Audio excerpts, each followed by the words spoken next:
Hello everyone, I'm the DreamTeller and I'm here to help you today. I know you use this video to fall asleep, so before that, like the video and subscribe to the channel. Also, where are you from and what time are you watching? Now get comfortable and relax. I arrived at that old Victorian mansion late in the afternoon. I had a small bag with a few clothes, a flashlight, and some basic tools. My job was to watch over the place while the owners were away for a few weeks. They told me it was old, that it needed someone around at night to keep an eye on it. They said something about the wiring being weak, about some doors jamming when it got cold, and about a strange grandfather clock inside that never kept proper time. I didn't ask many questions. I just agreed to do the job because I needed the money. They gave me a set of old keys and left. I did not see their car after that. When I stepped through the front door, I had to push hard because the old wood seemed swollen. The foyer smelled like old paper, dust, and something like wet carpet. There was a large staircase in front, going up to the second floor. On both sides, hallways stretched out. The air felt heavy. I heard a faint ticking sound right away. It came from deeper inside the house. It wasn't steady. It clicked and paused, then clicked again, sometimes fast, sometimes slow. I walked across the foyer, my boots making dull thuds on the old wooden floor. There were framed photographs and paintings on the walls, mostly faded. I saw a coat rack, empty except for a single old scarf covered in dust. I rubbed my nose because the dust was bothering me. I followed the ticking sound.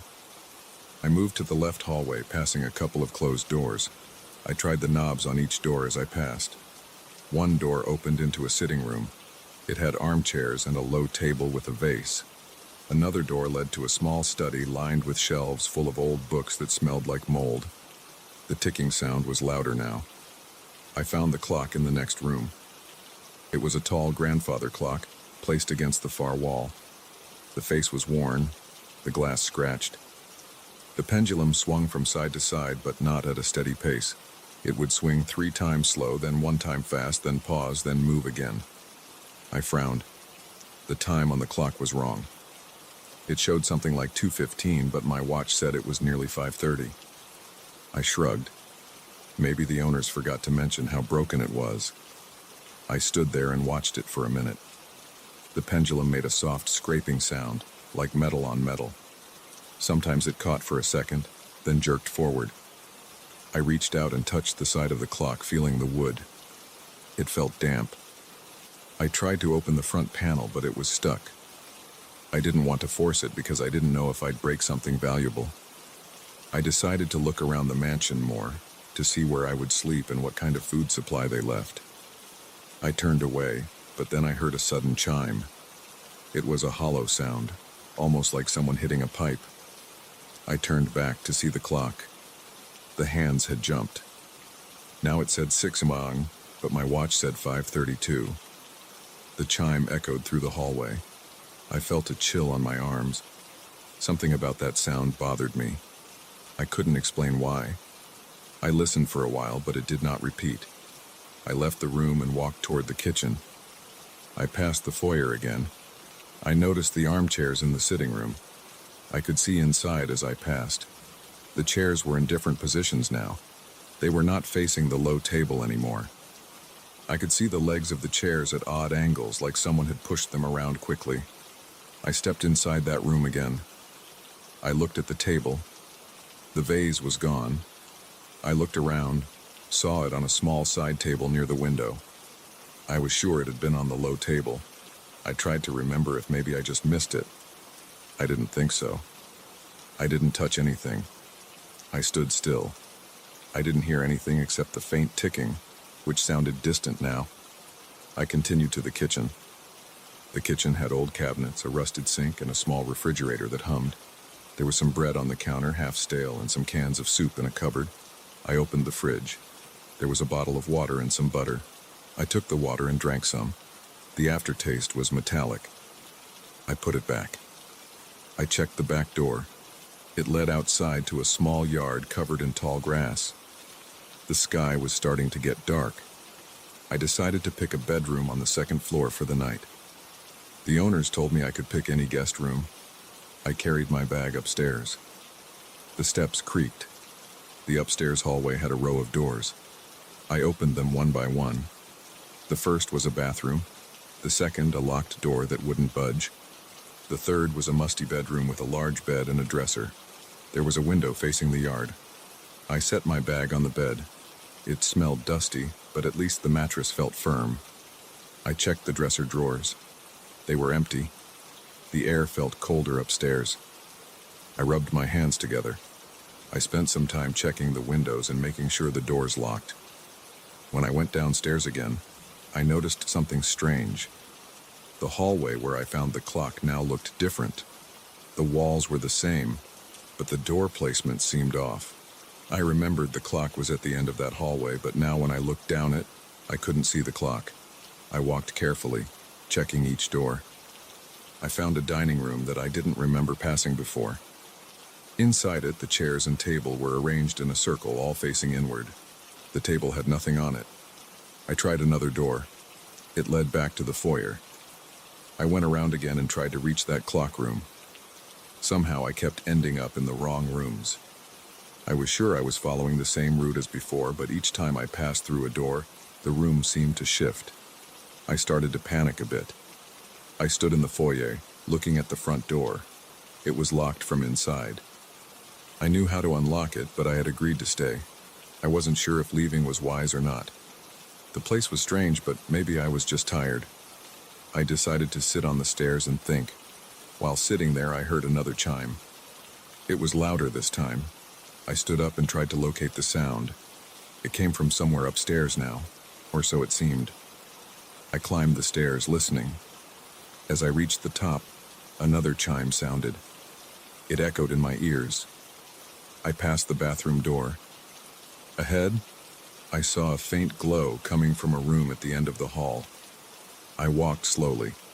My heart was beating faster. I entered the room. It was the same bedroom I chose earlier, but the bed was missing. The dresser was not there either. Instead, I saw the grandfather clock against the far wall, its pendulum swinging. The hands pointed to a time that made no sense. It read 3:45, but it was already night outside. I stepped closer. The pendulum moved oddly, sometimes pausing mid-swing. Each time it paused, I felt a slight pressure in my chest. Then it would jerk forward and the pressure would ease. I tried to move around the room, but there was less space now. The walls seemed closer together. The window was there, but it looked smaller, and the glass seemed thicker. I heard the tick and tock sounds, but they were irregular. Sometimes it would go tick, tick, tock, then pause, then tock again. I decided to leave the room, but the door was not in the same place. I felt along the wall for the doorknob. My fingertips touched wood panels that felt damp and rough. Finally, I found the door and pushed it open. I stepped out into a hallway that looked different. The wallpaper had strange patterns, and I could see my own shadow stretching at odd angles under the moonlight that came in through some high window. I tried to follow the hallway. It led me back downstairs, but the steps were narrower, and I had to hold the railing to keep my balance. Downstairs, I heard a scraping sound. I walked toward it. I entered a room with a large sofa and a low cabinet. I saw shapes shifting in the corners, but when I looked directly at them, I only saw furniture. The shapes seemed to appear in the corner of my vision. I tried to ignore them. I approached the sofa and touched it. The fabric felt rough.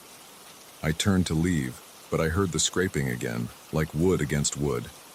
I looked over my shoulder. The sofa was slightly rotated now, as if it had moved silently.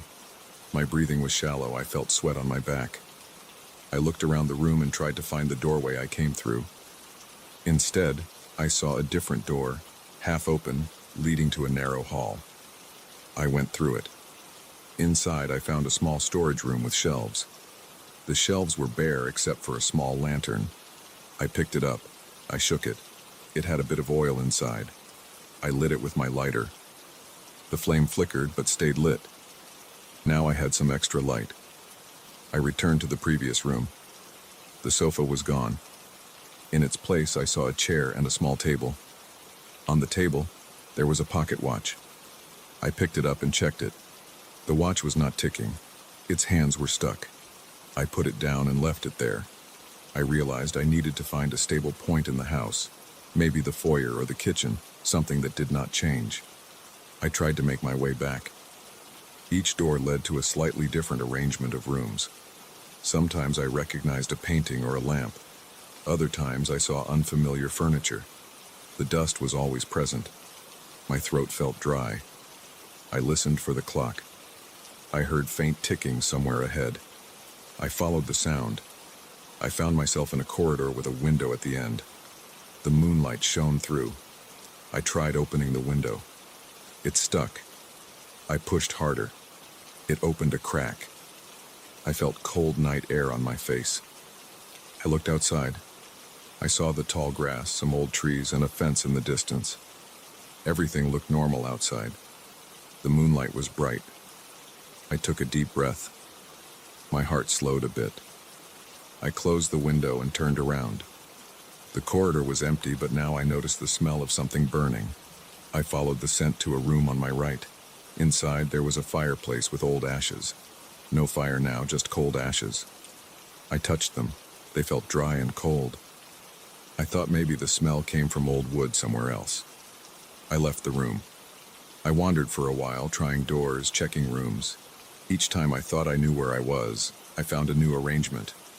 Sometimes the grandfather clock appeared in unexpected places. Once it stood in a corner of a hallway, ticking slowly. Another time I found it in a closet, silent and still. I tried to ignore it, but every so often it chimed. The chime always made me flinch. When it chimed, I saw the furniture shift in the corner of my eye. After each chime, I had to orient myself again. At one point, I reached the foyer again. The coat rack was still there, but now there were 2 scarves instead of 1. The door outside was still locked. I could see the old keyhole. My keys were upstairs in the bedroom I chose. I decided to get them. I climbed the stairs carefully. The steps creaked louder now. The upstairs hallway seemed shorter. I found the bedroom door. Inside, I saw my bag on the floor. The bed was back. The dresser was there too, but the clock was gone. I opened my bag and took out the keys. I held them in my hand. I felt a bit better. I decided to try the front door. I went downstairs, stepping slowly, listening for the clock. I didn't hear it. Downstairs, I approached the front door. I tried the keys. They didn't fit right. I tried each key carefully. None turned the lock. The door was stuck. I pulled, pushed. Nothing happened. I tried the windows in the foyer. They were sealed tight. I tapped the glass. It felt thick and solid. I couldn't break it easily without proper tools. I only had a small set of tools, nothing heavy enough to break old glass. I checked my watch. It read close to midnight. I felt tired. My stomach was empty. I remembered the soup cans in the kitchen. I decided to eat something. I found my way back to the kitchen, though the path felt different again. The kitchen cabinets were still there. I found the bread, now harder, and the cans of soup. I opened a can with my pocket knife and ate cold soup. It tasted bland, but it calmed my stomach. I drank some water again. Still metallic, but I swallowed it. I looked around the kitchen. I saw a small door that I hadn't noticed before. I opened it. A pantry, empty shelves, and a broom. Nothing else. I closed it. I returned to the hallway. The house was quiet now. I walked slowly, holding the lantern. My feet scuffed on the floor. Dust rose in small clouds. I wiped sweat from my forehead. I tried to find a place to rest until morning. I hoped that in daylight things would be normal. I went back to the bedroom upstairs and sat on the bed. It felt stiff. I lay down. The mattress was rough and smelled old. I kept my eyes open, staring at the ceiling. The lantern flickered. I placed it on the floor. I tried to keep calm, breathing slowly. My mind was blank, just focused on getting through the night. Time passed slowly. I heard distant ticking, sometimes faster, sometimes slower. I heard occasional scraping sounds. The floorboards creaked as if someone was walking outside the door, but when I opened the door, I saw an empty hallway. Each time I checked, the hallway looked slightly different. The wallpaper patterns shifted. Sometimes the pattern was simple stripes, other times small floral patterns. The smell changed too, sometimes dusty, sometimes musty, sometimes just stale air. I stayed in that bedroom for a long time, holding the lantern, listening for the chimes. Eventually, I heard another one. It was louder now, echoing through the halls. I stood up quickly. The door was open. I saw the grandfather clock again, right outside the bedroom, ticking slowly. I hadn't seen it appear there. It just was there now. I approached it carefully. I reached out and grabbed the sides. It felt solid. I tried to tilt it, but it was heavy. I tried to open the front panel again, and this time it opened with a squeak. Inside, I saw the pendulum swinging irregularly. The weights and chains looked rusted and tangled. I reached in and tried to stop the pendulum. I pressed my hand against it. It felt cold. It slowed, stopped for a second, then pulled out of my grip and continued swinging. My hand slipped and I hit my knuckles on the inside of the case. I felt pain and cursed softly.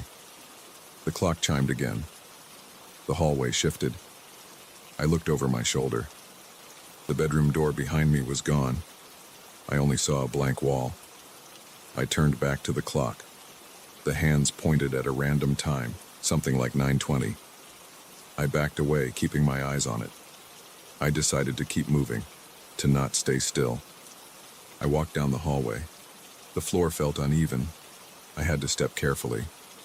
I tried doors at random, opening and closing them. Some led to empty rooms, some to rooms with furniture piled up. I saw chairs stacked on top of each other, cabinets turned sideways, rugs hanging from the ceiling. Every time the clock chimed, I saw things move at the edges of my vision. My breathing was fast. My palms were sweaty. I kept thinking that if I waited long enough, maybe morning would come and I could get out. The owners said a few weeks, but I just needed one night to get paid for the first shift. They never warned me about this. They just said, watch the house. I wondered if they knew. I tried to ignore that thought. I focused on walking, on checking doors, on keeping calm. After a long time, I found the foyer again. I recognized the stairs. The coat rack had 3 scarves now. I ignored that. I tried the front door again, still stuck. I went into the sitting room. The armchairs were back to their original positions, facing the low table. The vase was on the table now. I looked at it closely. It was cracked. I tapped it with my fingernail. It made a dull sound. I sat in one of the armchairs. It felt firm. I tried to rest, listening. The clock was silent now. I sat there for what felt like hours, staring at the empty fireplace, hearing only my own breathing. The lantern flame danced on the walls. I watched the shadows. Sometimes I thought I saw shapes in them, but when I looked directly, there was nothing. Just old furniture and dusty floors.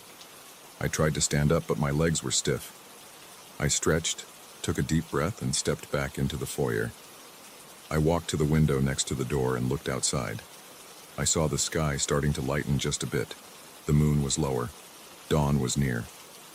I stood there, pressing my forehead against the glass, feeling its cool surface. I waited.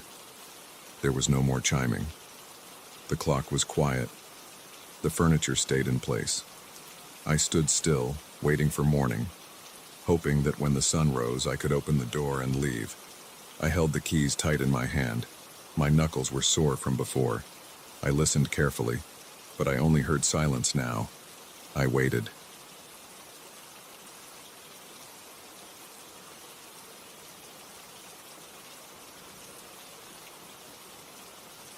I set up my tent in the swamp late in the afternoon. The ground felt wet under my boots and my ankles sank whenever I stepped on a soft spot. Thick mist drifted through the trees, clinging to every branch and root. Water pooled around uneven patches of earth. The smell of decaying leaves and old water hung everywhere. I came here to escape people, traffic, and light. I wanted silence. I wanted to sit in the dark and not worry about anyone asking me questions. I wanted to sleep in my own space without interruptions. The swamp seemed empty enough, and I expected nothing but crickets and distant frogs. I set my small tent near a few tree roots that felt stable enough. I placed my sleeping bag inside and unrolled it carefully. I checked the stakes and rope twice to make sure it would hold if the weather changed. I had a flashlight, a small camping stove, and a sealed bag of dried food. My boots were muddy, and my pant legs were damp from the knees down. As the light faded, I sat on a small folding stool outside the tent and tried to keep my back straight. My shoulders ached from carrying my gear. I took out my canteen and swallowed a few gulps of lukewarm water. I chewed on a piece of dried meat and listened. I heard distant bubbling sounds. I heard faint pops, as if small creatures broke the water surface now and then. I tried to ignore the smell of stagnant mud. I did not see any other people. I did not see animal tracks that worried me. There were no loud birds, just small chirps lost in the distance. When the last bit of daylight disappeared, I turned on my flashlight and aimed the beam at the tent. My shoulders tensed because I could not see far. The swamp spread out in all directions, but the mist and darkness swallowed everything more than a few steps away. The flashlight showed me the tree roots, some low shrubs, and the surface of the muddy water. Little bits of reflection danced on the surface. I noticed how quiet it became. I expected frogs, but at that moment, there were none. The silence pressed on me. I gripped the flashlight harder. I forced myself to breathe slowly. I got inside my tent and zipped it closed. The nylon fabric felt thin. I knew that if I heard something outside, I would see only a vague shadow through the material. I settled inside. I spread out my sleeping bag and placed my pack by my feet. My back felt stiff, and I tried to relax by lying flat. I took off my boots and placed them at the entrance of the tent.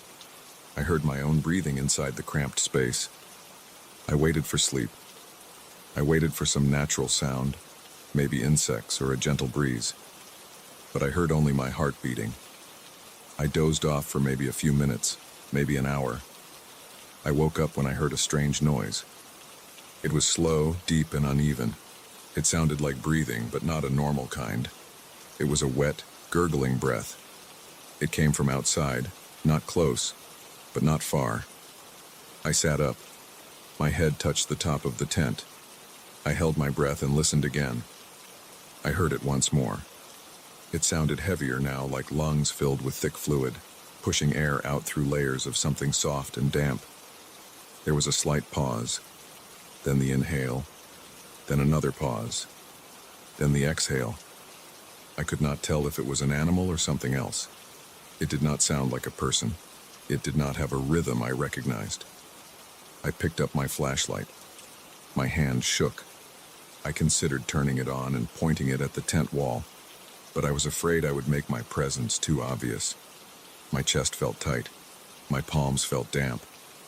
I stayed quiet and tried to figure out if I should open the tent flap.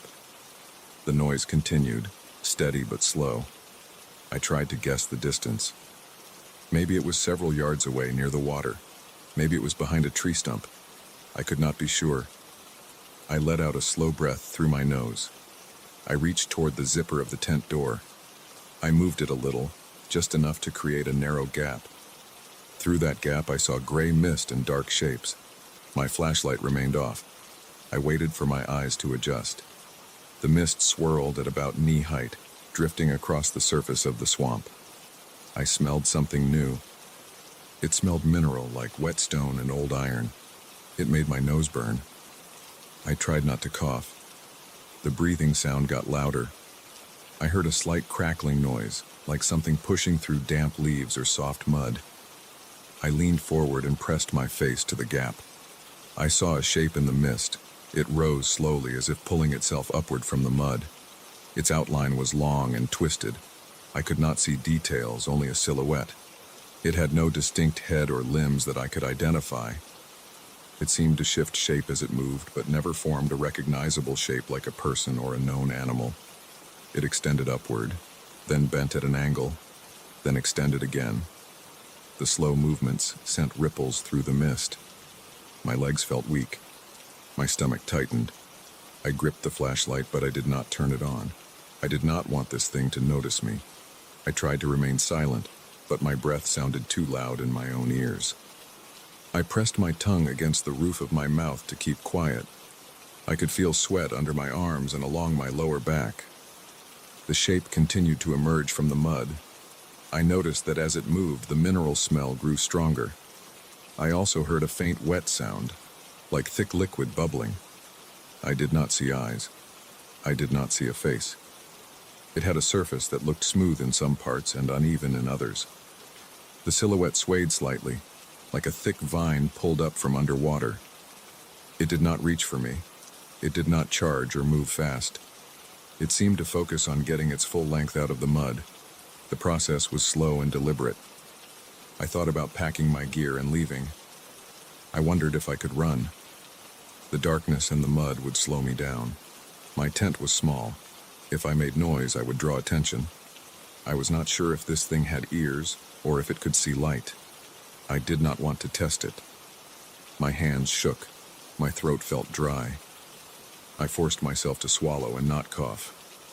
Minutes passed. My legs began to ache from crouching. The creature's breathing remained steady and thick. The silhouette took on a new angle, leaning slightly toward the water. It made a low gurgle, and I saw something drip off its surface. I heard drops falling into the mud. I smelled a hint of iron in the air. My nose stung. I wanted to move back, but I was afraid to make any sound. I stayed in that position, half kneeling, half crouching. My left foot started to go numb. I shifted my weight slowly, trying not to rustle the nylon of the tent. I kept my eyes on the shape. It did not appear to have a clear front or back. Its top section bent downward, then pulled upward again. The breathing continued, and I felt the sound echo in my chest. There was a constant pressure in the air, as if the sound waves were thick enough to touch. I wondered what this thing was doing. It did not seem to hunt. It did not seem to flee. It just existed there, part of the swamp. I thought maybe it was some kind of swamp life I had never heard of, something adapted to these conditions, something that did not care about me as long as I stayed quiet. That thought did not bring comfort. My skin crawled. My scalp tingled. I felt sweat roll down my forehead. I wiped it with the back of my hand and sniffed quietly. At some point, the creature shifted sideways. It turned, or at least it moved in a direction that suggested a rotation. The silhouette thinned, then widened again. The breathing sound paused. My heart jumped. In that moment, I thought it might have noticed my presence. I pressed my body flat against the ground and held my breath. I could feel the soil pressing into my knees and chest. My arms trembled. I waited. After a few seconds, the breathing resumed. It sounded closer than before, but not by much. I dared to raise my head slightly. I looked through the gap again. The mist thickened. The shape was harder to see now, but I could still sense its position because I could see a slight difference in the way the mist moved around it.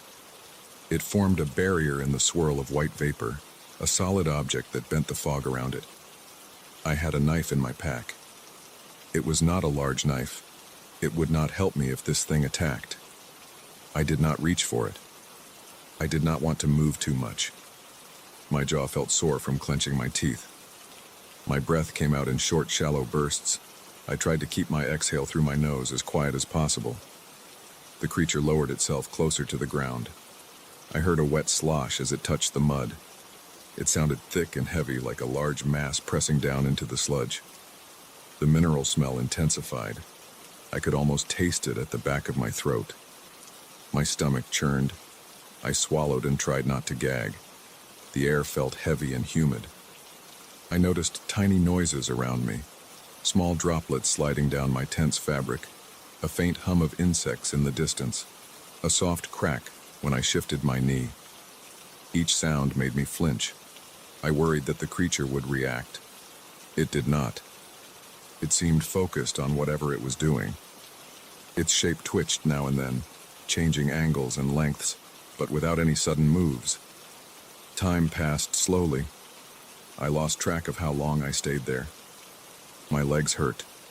My shoulders ached. I felt trapped. I thought about tearing open the tent and running, but the idea made my heart race. I had nowhere to run in the dark. The swamp would slow me, and I would make noise. My flashlight would only help me see a few feet ahead. If I tripped, I would be stuck in the mud. I imagined myself calling for help, but there was no one around. I clenched my fist until my knuckles felt stiff. Eventually, the creature began to move away. It happened gradually. I heard the slow movement of something large dragging along the wet ground. The breathing continued, but it grew softer. I saw the silhouette pull back into the mist. It moved in a steady line, leaving my field of view. I waited, straining my ears, expecting some trick. But the sounds grew distant. I did not move for a long time. I waited until I was sure I heard nothing but my own breathing and the faint rustle of leaves. My body felt cramped. My pants were damp from pressing against the floor of the tent. I smelled my own sweat. My mouth tasted stale. I finally dared to open the tent flap a bit wider and shine my flashlight outside. The beam caught nothing unusual, just mud, water, tree roots, and dense mist. There were no footprints that I could see, only soft mud that looked the same everywhere. My heart still pounded. I pulled my boots inside and put them on. My hands shook so much that I had trouble tying the laces. I considered staying the rest of the night and leaving at dawn. Then I considered packing up immediately and trying to find my way out in the dark. The idea of staying there with that thing around frightened me. But leaving in complete darkness, wading through water and mud while the creature might still be nearby, also terrified me. I realized I had no good choices. I decided to wait until there was at least a hint of morning light. I sat inside my tent with the flap open just enough to see outside. I kept the flashlight off to avoid drawing attention. I tried not to think about what I had seen. Instead, I listened carefully for any sign of movement. The minutes dragged on. My muscles twitched. Now and then I picked up the faint odor of that mineral smell on the breeze, but never strong. I guessed it was drifting through the swamp. I felt a dull headache at the back of my skull. After what seemed like hours, a faint gray light appeared in the sky. The mist grew paler. I could see outlines of distant trees. I forced myself to move quietly. I rolled up my sleeping bag. I stuffed everything into my pack. I worked slowly, trying not to make noise. My stomach growled, but I ignored it. My hands were still sweaty. I zipped up my jacket and pushed my arms through the straps of my pack. I slipped out of the tent and crouched low. I looked around. Nothing moved. I took down the tent, folding it as silently as possible. The mud sucked at the tent stakes, but I managed to pull them out with minimal noise. I stuffed the tent into its bag. I stood up slowly, careful with my footing. My boots sank a bit, but I managed to keep my balance. I aimed my flashlight at the ground just enough to see where I stepped. I started walking, following a rough path of higher ground that I had memorized on the way in. The mud and water felt just as cold and heavy as before. My shoulders hurt under the weight of the pack. As I moved away from the campsite, I kept glancing over my shoulder. I saw no shapes. I heard no heavy breathing. I did not smell that mineral odor. The only sounds were my boots pressing into the mud, water dripping from leaves, and the distant hum of insects. My throat felt dry, and I swallowed hard. The air tasted stale. I kept walking, taking careful steps, keeping my eyes forward and listening to every small sound around me. I just wanted to get out of there. I wanted to see open ground and leave that place behind. It took me a long time, but eventually I reached more solid ground. I recognized a few landmarks: a fallen tree with moss, a patch of taller reeds on my left, a cluster of stones where the swamp began to slope upward. My legs felt numb, and my neck was stiff from looking around so much. I never saw that creature again. I never heard its breathing or smelled that mineral odor once I left the heart of the swamp. The fear stayed with me, though. Even hours later, when I finally left the swamp's edge and stepped onto a dirt road, my hands were still shaking and my chest felt tight. I did not look back. I just kept moving, away from that spot, away from whatever lived in that place.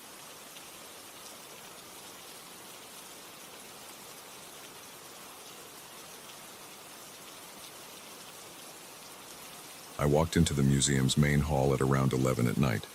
I had just been hired as a night guard. The place was not officially open yet, but they were preparing for a grand reopening in a few days. The corridors were empty, and the walls still smelled like fresh paint. The management told me to patrol the exhibitions and make sure nothing went missing. They said no one should be inside, and that the security cameras were all working. They told me to keep the lights low to save energy, but I could use my flashlight whenever I wanted. I accepted the conditions. It was just a job. I stood near the entrance. The floor felt solid under my boots. The glass doors were locked behind me. I saw my reflection in the glass. I looked tired.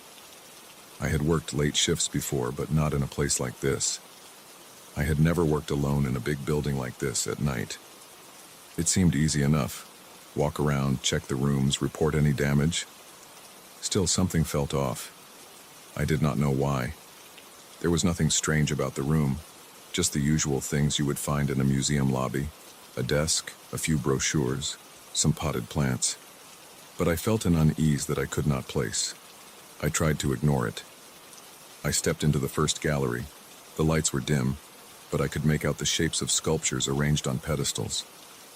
I flicked on my flashlight and pointed it at a tall statue. It was some ancient piece carved in stone. I did not know the details. I was not there to appreciate the art. I just wanted to make sure everything was in its place. I checked the pedestal's edges, looked for any sign of tampering. Nothing. I moved on to the next piece, a smaller statue, maybe a bust. Again, nothing unusual. I began to relax a bit. The air was cool. My footsteps sounded normal on the floor. Then I noticed something about the shadows.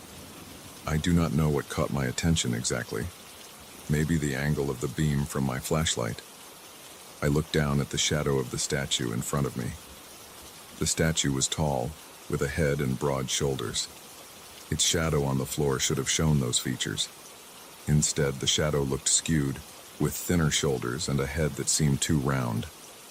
I stepped to the side to check if it was just a trick of the angle. The shadow changed shape, but it still did not match the object. The statue remained solid and unmoving, but its shadow looked warped, as if it were cast by something else. I turned off my flashlight and turned it back on. The shadow remained odd. I aimed the light at a painting on the wall.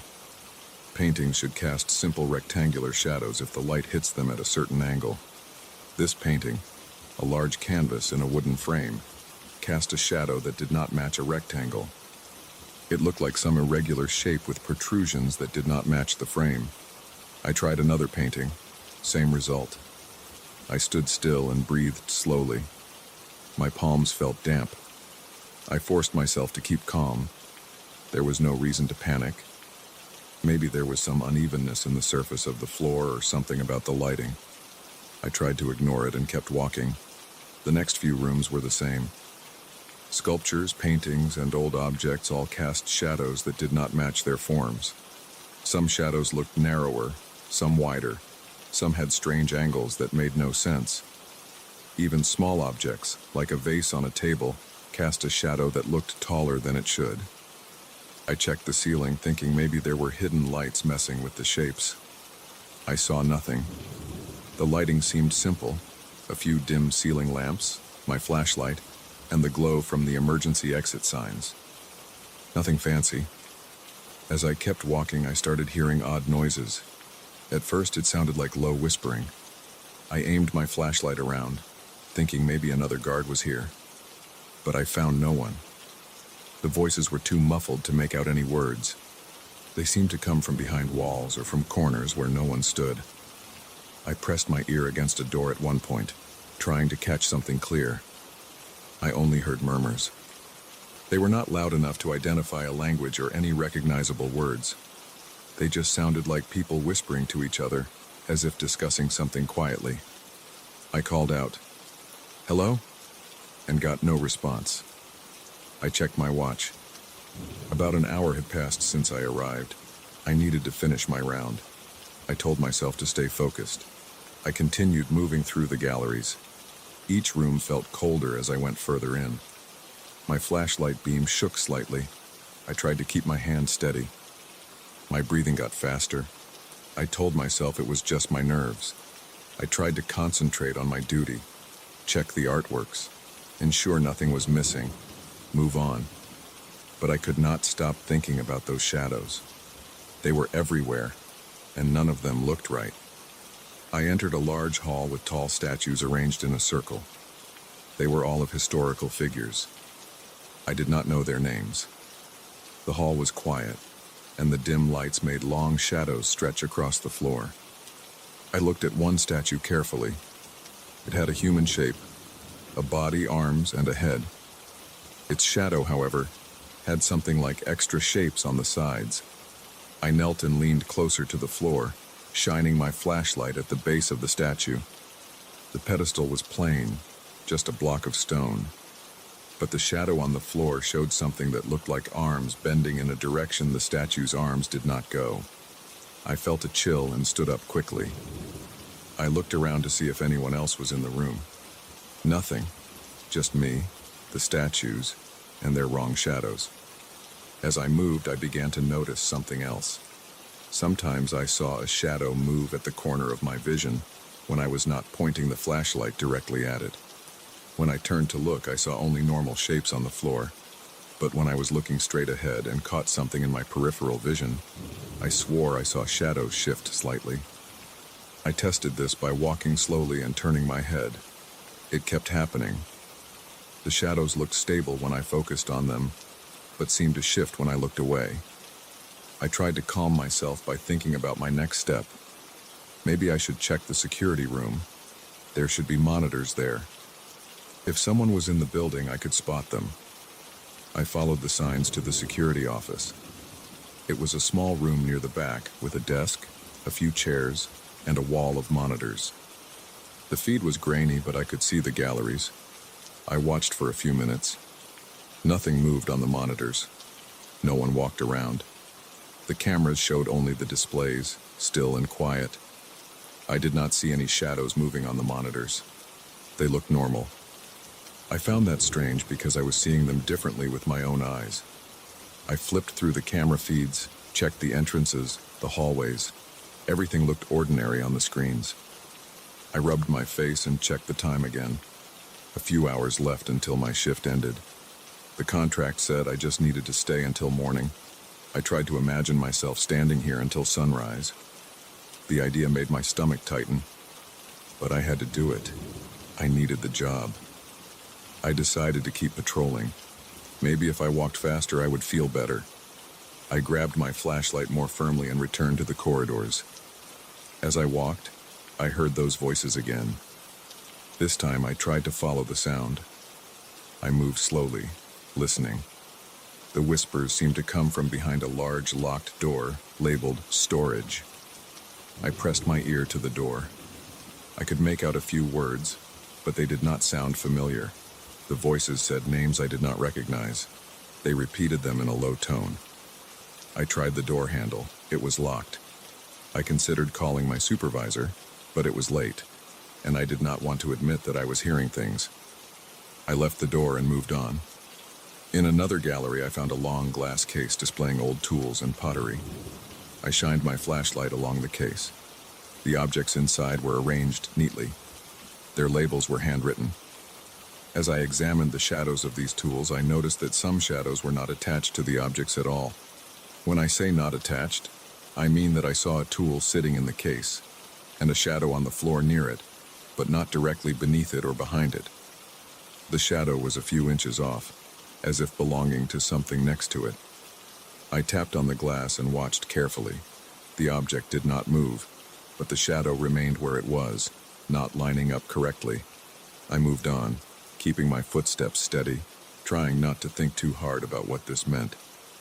As I went deeper into the building, I noticed that some hallways seemed darker than before. The lights on the ceiling looked dimmer. My flashlight's beam felt weaker, or maybe I was just getting more nervous and sweating too much. I could feel my shirt sticking to my back. My throat was dry. I kept swallowing. The silence between the whispers felt heavy. I wondered if I should call someone. The contract said I was alone, and there was an emergency number I could call if something went wrong. But what would I say? That the shadows did not match, and I heard voices whispering strange names? That would not sound reasonable. They might think I was losing it. I decided to handle it myself. I walked into another large gallery full of paintings. These paintings all had spotlights shining on them, so I turned off my flashlight. I stood in the center and looked around. Every painting had a shadow on the wall behind it, but the shapes looked wrong. Instead of showing the rectangular frame, the shadows had uneven edges. Some looked like outlines of shapes I could not identify, as if objects not in the room were being projected. I walked closer to one painting and ran my finger along its frame. The wood was smooth and solid. There were no gaps. I looked at the shadow behind it. The shadow had several bumps that the frame did not have. I leaned in, trying to see if there was some trick of the light. As I got close, I felt the hairs on my arms stand up. My neck felt hot. I backed away and moved on. As the night continued, I noticed that I felt watched. It was not just the strange shadows. I had the sense of eyes on my back whenever I walked down a corridor. I turned around often, shining my flashlight behind me. I never saw anyone. I tried to walk quietly, but my boots echoed. I tried holding my breath and listening. I heard nothing but my own heart pounding. I moved faster, hoping to run out the clock until morning. In one hall, I aimed my flashlight at a suit of armor on display. The armor was on a stand, its metal shining dully. The shadow behind it, however, looked like a hunched figure with a different outline. I looked up and down, trying to see if something else was casting that shape. I did not find anything. I touched the armor's shoulder plate and felt cold metal. I stepped back and aimed the flashlight elsewhere. I thought I saw a shadow move near the corner. I swung the flashlight beam around quickly. There was nothing there, just a blank wall. I began to sweat more. I wiped my forehead with my sleeve. My breath came in short bursts. My stomach felt tight. I told myself to calm down. I just needed to finish this night. I tried to ignore the shadows. I avoided looking closely at them. Instead, I focused on my route. I passed by rows of sculptures and tried not to stare at their shadows. I heard a few whispers now and then, always too soft to understand. They said names that sounded foreign. I tried to tune it out. At one point, I returned to the main hall near the entrance. I looked at the clock on the wall. I still had about an hour to go. I thought about standing still and waiting, but the place felt wrong when I stood still. I felt pressure on my shoulders, as if the air was heavier. So I kept moving. I walked the perimeter again, checking doors, shining my flashlight down corridors. Every so often, I turned suddenly, hoping to catch something off guard. I never caught anything. The shadows remained still whenever I looked at them directly. I counted the minutes as I patrolled. I did not speak out loud. I did not want to hear my own voice echo. The museum was too quiet. I tried tapping my flashlight against my palm a few times to hear a familiar sound. It gave me no comfort. I listened for footsteps other than my own. I heard none. I listened for breathing. Nothing. Just the soft hum of electrical systems and my own heartbeat. Near the end of my shift, I stood in a side gallery and waited. I leaned against the wall. I could see the exit sign in the distance. I counted seconds in my head. While I waited, I kept my eyes on the floor. I saw my own shadow, cast by the emergency lighting behind me. It looked normal. But then I noticed another shadow on the floor next to mine. It had no source that I could see. I looked for an object, a statue, anything that could cast that shape. There was nothing. I stepped to the side. My shadow moved. The other shadow stayed still. I felt my chest tighten and my hands shake. I stepped closer to it. It did not move. I leaned down and tried to see if there was a bump or a crack in the floor. Nothing. I turned and walked away, refusing to look back. I headed straight for the main hall and waited for my shift to end. My breathing was shallow. I felt sweat trickling down my neck. I swallowed hard and tried to clear my throat. My legs felt stiff. I paced around, checking my watch every minute. Finally, the time came. My shift was over. I unlocked the entrance door and stepped outside. The night air felt cool on my face. I glanced back through the glass. The museum looked quiet and still, but I knew what was inside. I left without lingering. I did not look at my reflection this time. I just walked away, relieved to be out of there, uncertain if I would ever come back.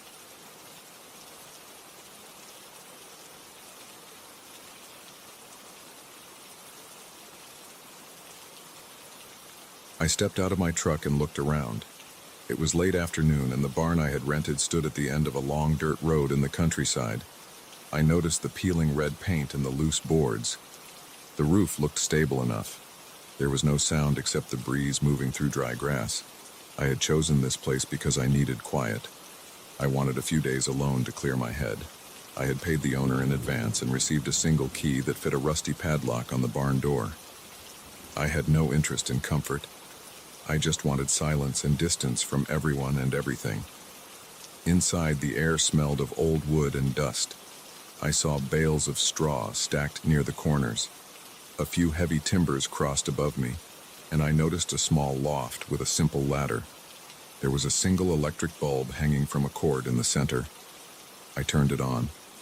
The light flickered but stayed on, casting a pale glow. The floor felt uneven under my boots. I carried my small bag, which held a change of clothes, a flashlight, a bottle of water, and a few energy bars. I had no plans to cook. I just planned to sit, read a bit, and sleep. As dusk fell, I settled onto a folded blanket near the wall.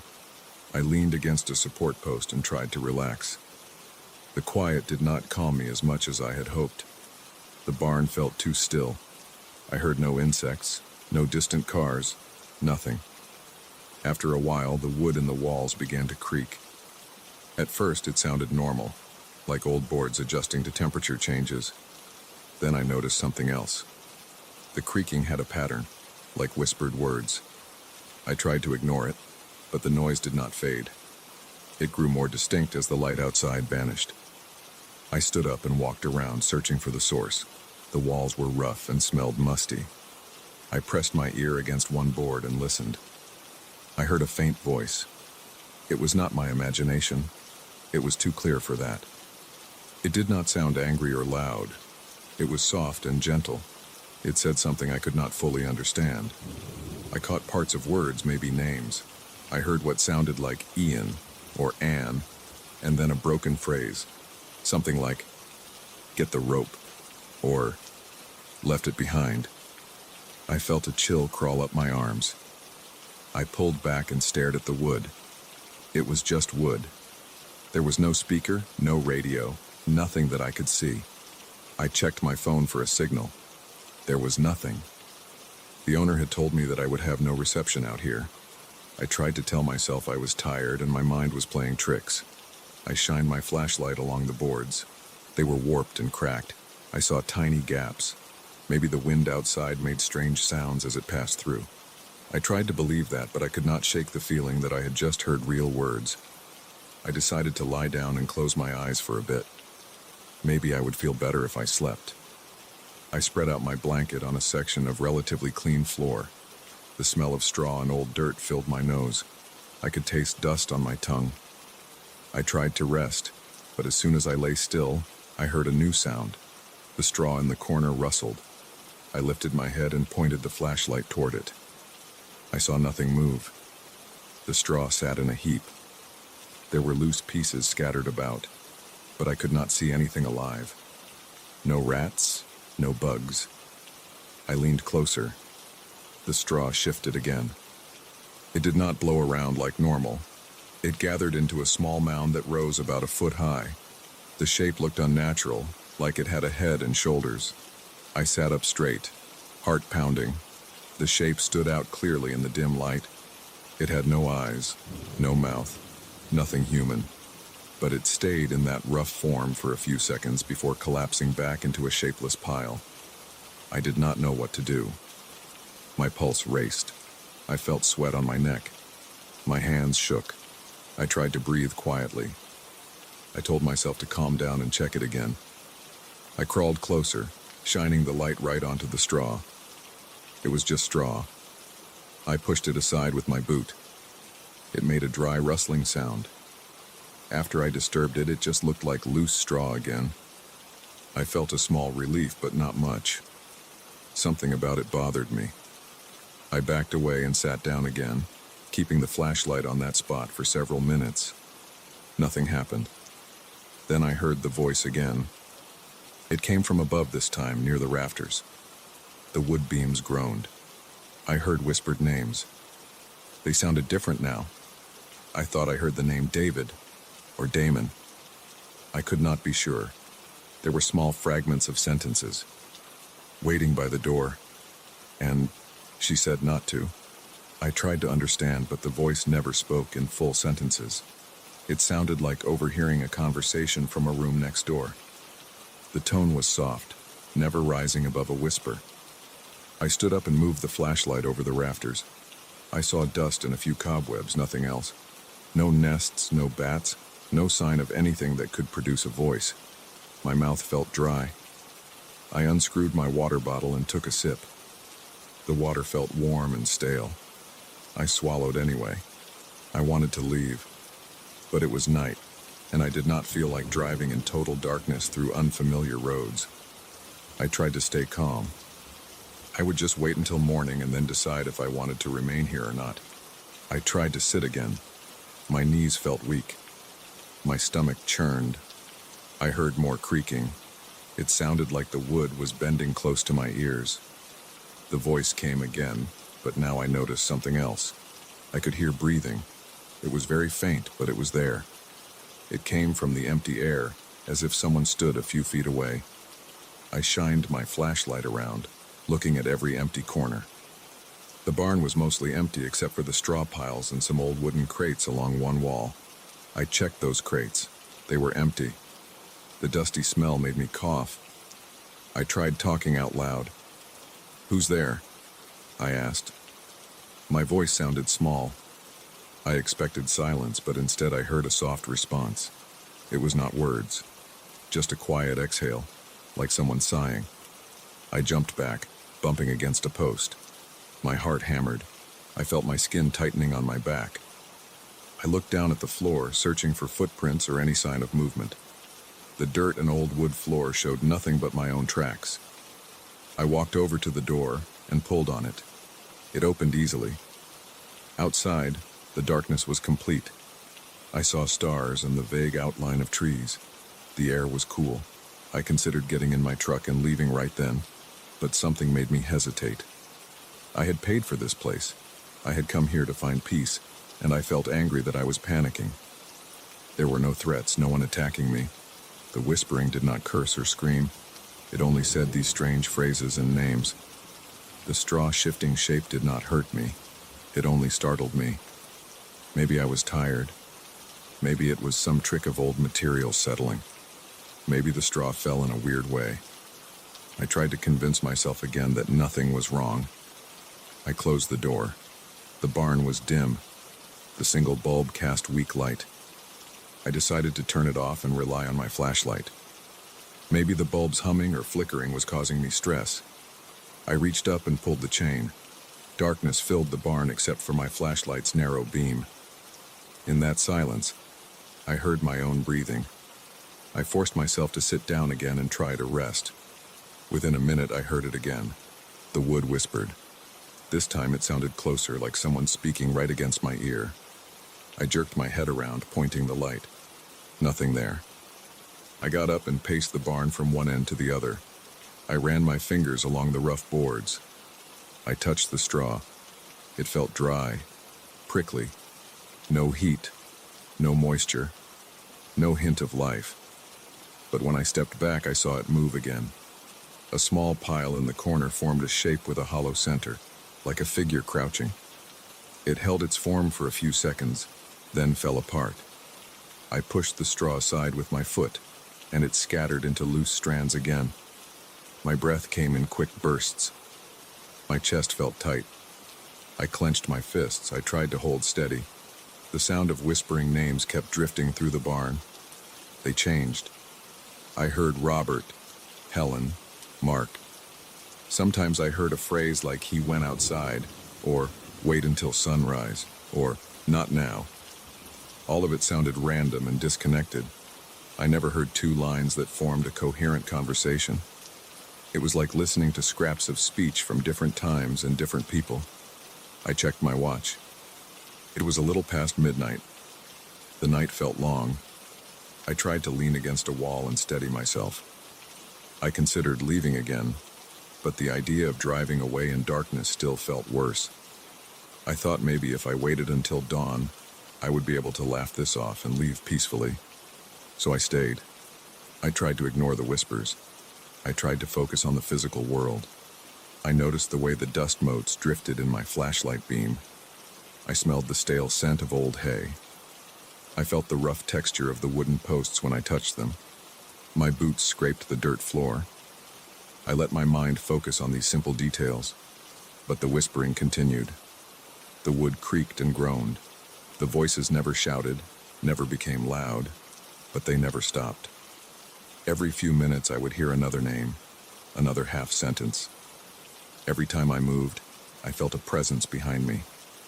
I would spin around, shining my light, expecting to see a person. I saw only empty air. At some point, I realized my shirt was damp with sweat. My neck ached from tension.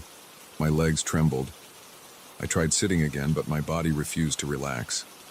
The darkness outside offered no comfort.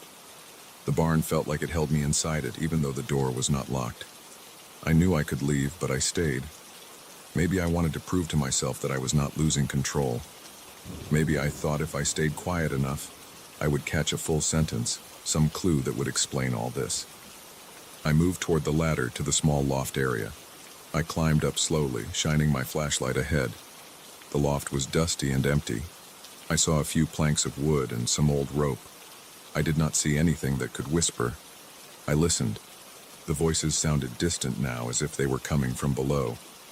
I crouched on the loft floor, breathing carefully. I felt the boards creak under my weight. The dust made my nose itch. I waited, holding my breath. I heard no voices for a moment, and I felt a small relief. Then, from directly behind me, I heard a quiet sigh. I swung the flashlight behind me instantly. No one there, just empty space. My stomach clenched, and I scrambled down the ladder. Back on the main floor, I pressed my back to a wall and tried to steady myself. I looked at the door. I could leave, but I told myself I would hold out until morning. I checked my watch again. It was almost 2 a.m. The time passed slowly. The whispers kept coming. The straw kept shifting. Sometimes I saw a shape stand up in the straw pile, resembling a hunched figure. Sometimes I saw a shape like a head or a shoulder. They never lasted long. Each time I approached, the straw fell away. Each time I backed off, I caught a glimpse of another shape forming. It was as if something tried to appear in front of me but could not hold its form. I tried to communicate again. I said, "Hello?" in a quiet voice. No direct answer. I just heard more fragments. "Over there," and "not now." Then a sigh. My skin crawled. I paced around the barn to keep my muscles from stiffening. I shined the light at the walls, the floor, the ceiling. I searched for cracks, holes, anything that could explain the voices. I found nothing but old boards and dust. Time crawled by. I grew more frustrated and scared. At one point, I grabbed a handful of straw and threw it aside, shouting, "Stop!" The sound of my own voice echoed, but the whispers did not stop. They continued in their quiet, patient way. Names drifted through the air. Short phrases, meaningless instructions, random remarks. The shapes in the straw formed and broke apart. The wood creaked, sometimes sounding almost like laughter, sometimes like sobbing. My body felt drained. I realized I would not sleep. I tried to sit anyway, leaning against a post, keeping my flashlight on. Each time I started to relax, I heard another whisper right next to me. It was never loud, never long enough to be understood, just enough to keep me on edge. Eventually, I saw a faint light through a gap in the boards. Dawn must have been approaching. I felt some relief. I stood up and stretched. My shoulders hurt. My mouth felt dry, and I sipped the last of my water. The voices did not fade completely, but they seemed less frequent. I still heard them, but they felt weaker somehow. As the morning light grew stronger, I pulled the door open again and stepped outside. The air smelled fresher. I could see the fields and the outline of distant trees. The barn stood silent behind me. I walked around it, looking at its walls. They were just old planks. The roof looked normal in daylight. The straw inside was just straw. There were no footprints, no signs of anyone else. I stood there for a few minutes, breathing the cool morning air, trying to gather my thoughts. I did not understand what happened that night. I did not know what those voices were or what made the straw move. I only knew that I felt suffocated inside that barn when darkness fell. I felt like I was never alone, even though I saw no one. I could still remember the faint sound of names and random phrases and the sensation of something just behind me.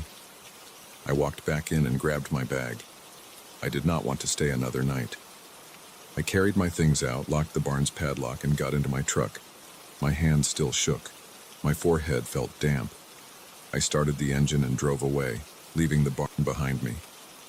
As I drove, I kept glancing in the rearview mirror, expecting to see someone standing there, but I saw nothing, just the empty road and the silent fields.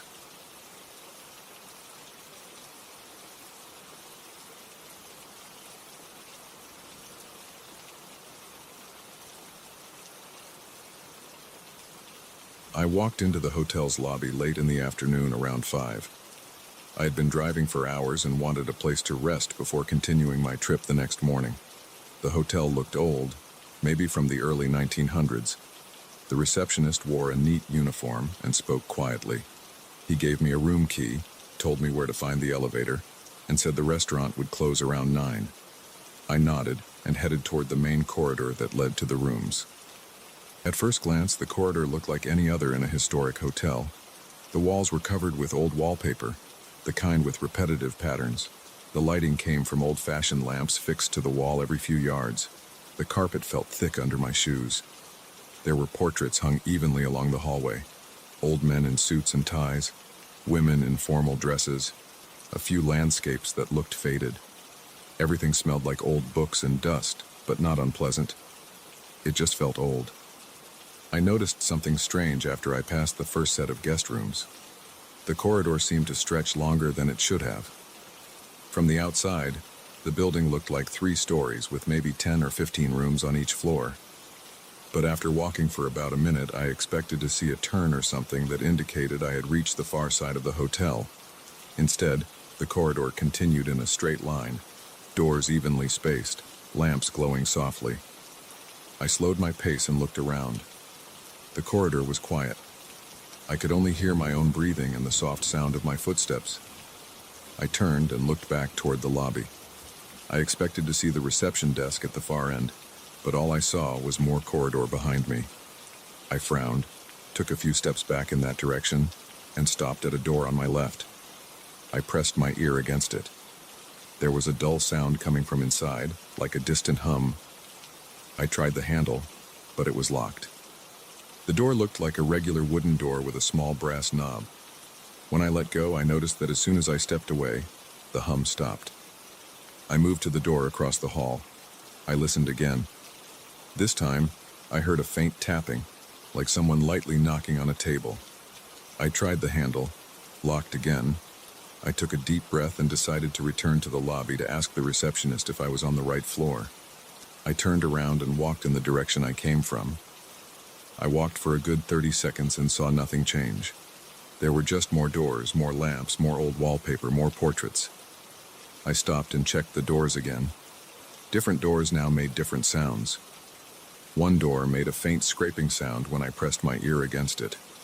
Another emitted a soft, low buzzing. Another was completely silent.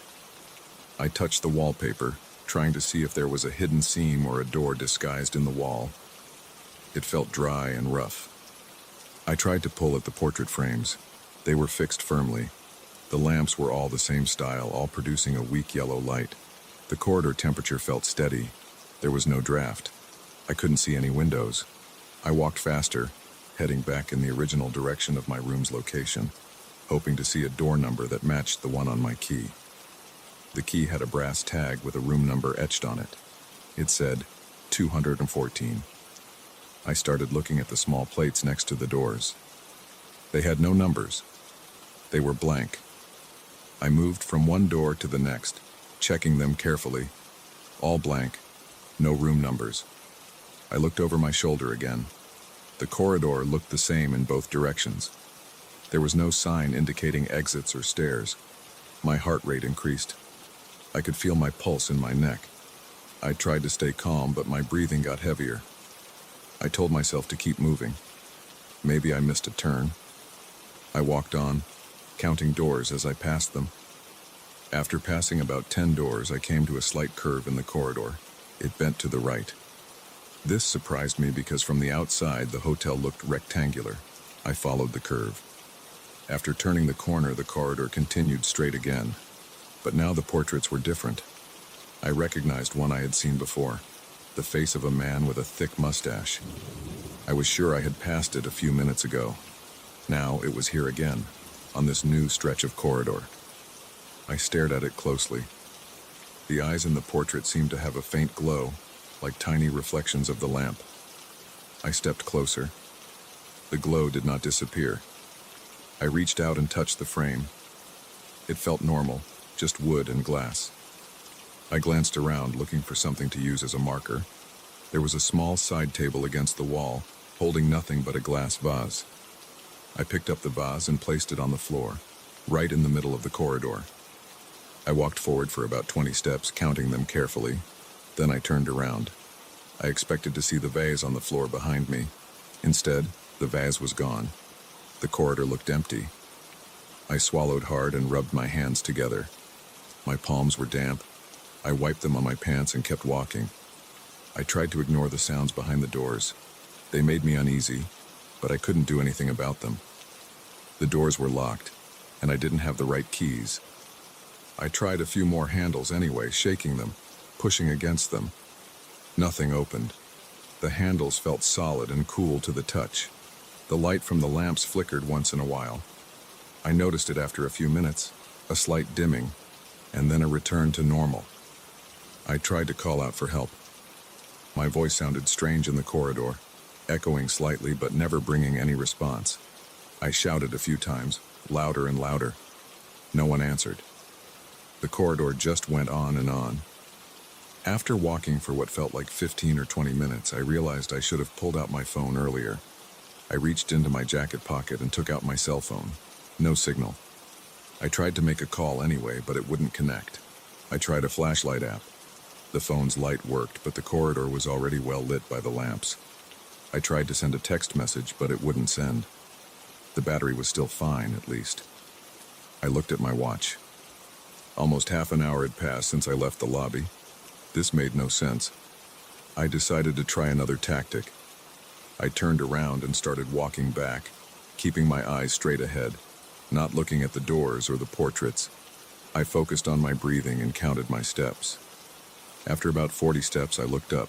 The corridor curved again in the same way as before, leading me past that same mustached portrait. The corridor was looping me around somehow. I felt my chest tighten. My throat felt dry. I tapped the walls, hoping to find a hollow spot. Everything seemed solid. I kicked the side table. It made a dull wooden sound but didn't budge. I tried to lift it, but it was heavier than it looked. I gave up and continued forward. The smell changed after a while. Instead of dust, I smelled something like old leather. I followed the smell to a spot where the carpet looked slightly worn. I knelt down and touched it. The carpet fibers felt damp. I stood up and noticed that one of the doors was slightly ajar. This was the first door I had seen that wasn't locked. I approached it slowly, holding my breath, and pushed it open. Inside was a small, closet-sized room with empty shelves on the walls. A single lamp hung from the ceiling. There was no furniture, no windows, nothing. I stepped inside and looked around. The door behind me stayed open. I tried tapping the walls inside the room. They were solid. I tried shouting again. My voice echoed back at me. I stepped out into the corridor. It looked the same, but now the lamplight seemed brighter. I looked at the floor where the corridor met the closet door. The carpet color changed slightly at the threshold, from a deep red outside to a faded brown inside. I tried removing one of my shoes and leaving it inside the closet. I placed my shoe in the corner and then stepped back into the corridor, leaving the door open. I walked away for a few seconds, then returned. The door was closed again. I opened it. My shoe was gone. The closet was empty. I started to sweat more. My shirt felt damp under my arms. I wiped my forehead and forced myself to stay quiet. I didn't want to start yelling or doing something useless. I wanted to find a way out. I tried another door. Locked. Another. Locked. I tried the next one. Locked. I kicked the base of the door. It made a hollow sound, but the handle wouldn't budge. I looked closely at the hinges, but they seemed normal. I couldn't remove them without tools. My stomach growled. I realized I was hungry and thirsty. I hadn't eaten since lunch. I looked for a sign of anything edible or drinkable. Nothing. Just the corridor, doors, lamps, wallpaper, and portraits. I noticed that some of the portraits had different frames now, as if they had changed while I wasn't looking. The eyes in some of the portraits still seemed to glow. I got closer to one portrait and stared at it for a while. The eyes reflected the light from the lamps, but there was a strange intensity in them. I touched my face, checking if I was hallucinating. I still felt normal, just tired and stressed. I tried to guess how long I had been stuck. Maybe an hour, maybe more. I decided to focus on concrete steps. I would walk in one direction, counting my steps, and look for any difference. I took slow, measured steps, counting up to 50. At step 50, I looked around. Everything seemed the same. I started again, counting up to 100. At 100 steps, I stopped. The corridor still looked the same. No exit, no stairwell, no elevator. I thought about breaking a lamp. Maybe I could use a piece of broken glass to pry a door open. I reached for a lamp mounted on the wall. I tried to twist it, to pull it off, but it wouldn't move. It felt like it was part of the wall. I tried hitting it with the palm of my hand. It didn't break or even crack. I kicked the wall beneath it. Nothing happened. I stepped back and tried to calm my breathing. My heart was pounding. I could feel sweat sliding down the sides of my face. I heard a faint scraping sound behind me. I spun around. Nothing there. I walked back the way I came, moving faster this time. I passed door after door, not bothering to stop and listen anymore. After a few minutes, I noticed that the corridor began to slope downward as if going underground. The angle was slight, but I could feel it in my knees. I followed the slope. After a while, the floor leveled out again. Then I came to another curve, this time to the left. After following it, I saw something different. The wallpaper pattern changed completely. It went from a floral pattern to plain vertical lines. I touched it. It felt the same texture, but it looked newer. I looked at the lamps. Now they had square bases instead of round. The doorknobs were different too. Instead of brass, they looked like steel. I tried one. It rattled a little but didn't open. The air felt cooler. I inhaled slowly. I kept walking, determined to find some kind of exit or at least a familiar landmark. After more walking, I finally saw something that made me stop. The corridor ended. There was a heavy wooden door at the end with a sign that said lobby in neat letters. I didn't trust it right away, but I had no other choice. I grabbed the handle and pushed. It swung open smoothly. I stepped through and found myself back in the hotel's main lobby. The lobby looked exactly the same as before. Same receptionist behind the desk, same front doors, same chairs and tables. I turned around and looked behind me. The corridor looked normal now. It was just a short hallway leading to the elevator and the guest rooms. No endless line of doors, no strange curves. My heart was still beating fast. I wiped the sweat from my forehead and approached the receptionist. He looked at me calmly. I asked him about the corridor. He just smiled politely and said everything was fine, that maybe I was tired. I looked back at the corridor again. It looked completely normal, only a dozen doors or so, and I could see the door with my room number at the end. I looked at my watch. Less than an hour had passed since I arrived. I said nothing else to the receptionist. I walked to my room and opened the door. The room looked ordinary. A bed, a table, a chair, a window with a view of the street outside. I checked my phone. The signal was back. I tossed my jacket on the bed and sat down, catching my breath. My shirt stuck to my back. My legs felt tired. I decided to stay in the room, lock the door, and rest. I looked out the window. The sky was getting dark. I told myself I would leave first thing in the morning, no matter what. I wanted to get far away from that corridor, and I never wanted to ask about it again. I just wanted to sleep and forget the whole thing.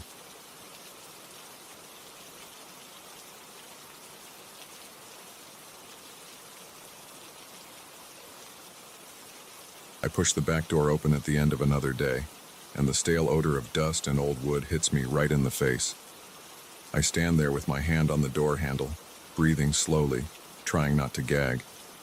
It's the same smell every evening. I step inside and flick the light switch on. I see dim yellow light spread across the shelves in glass cases. The store is empty. No one else is here. I locked up the front door about half an hour ago after the last customer left. Now I just have to finish my routine. Check the cabinets, set the alarm, turn off the lamps, and make sure nothing is out of place. I know what's going to happen when the sun sets completely, but I need this job. I close the back door behind me and wait a few seconds, listening. I hear nothing at first. The store is cramped with old furniture, glass cases filled with small brass objects, worn leather-bound books, carved wooden boxes, and old china.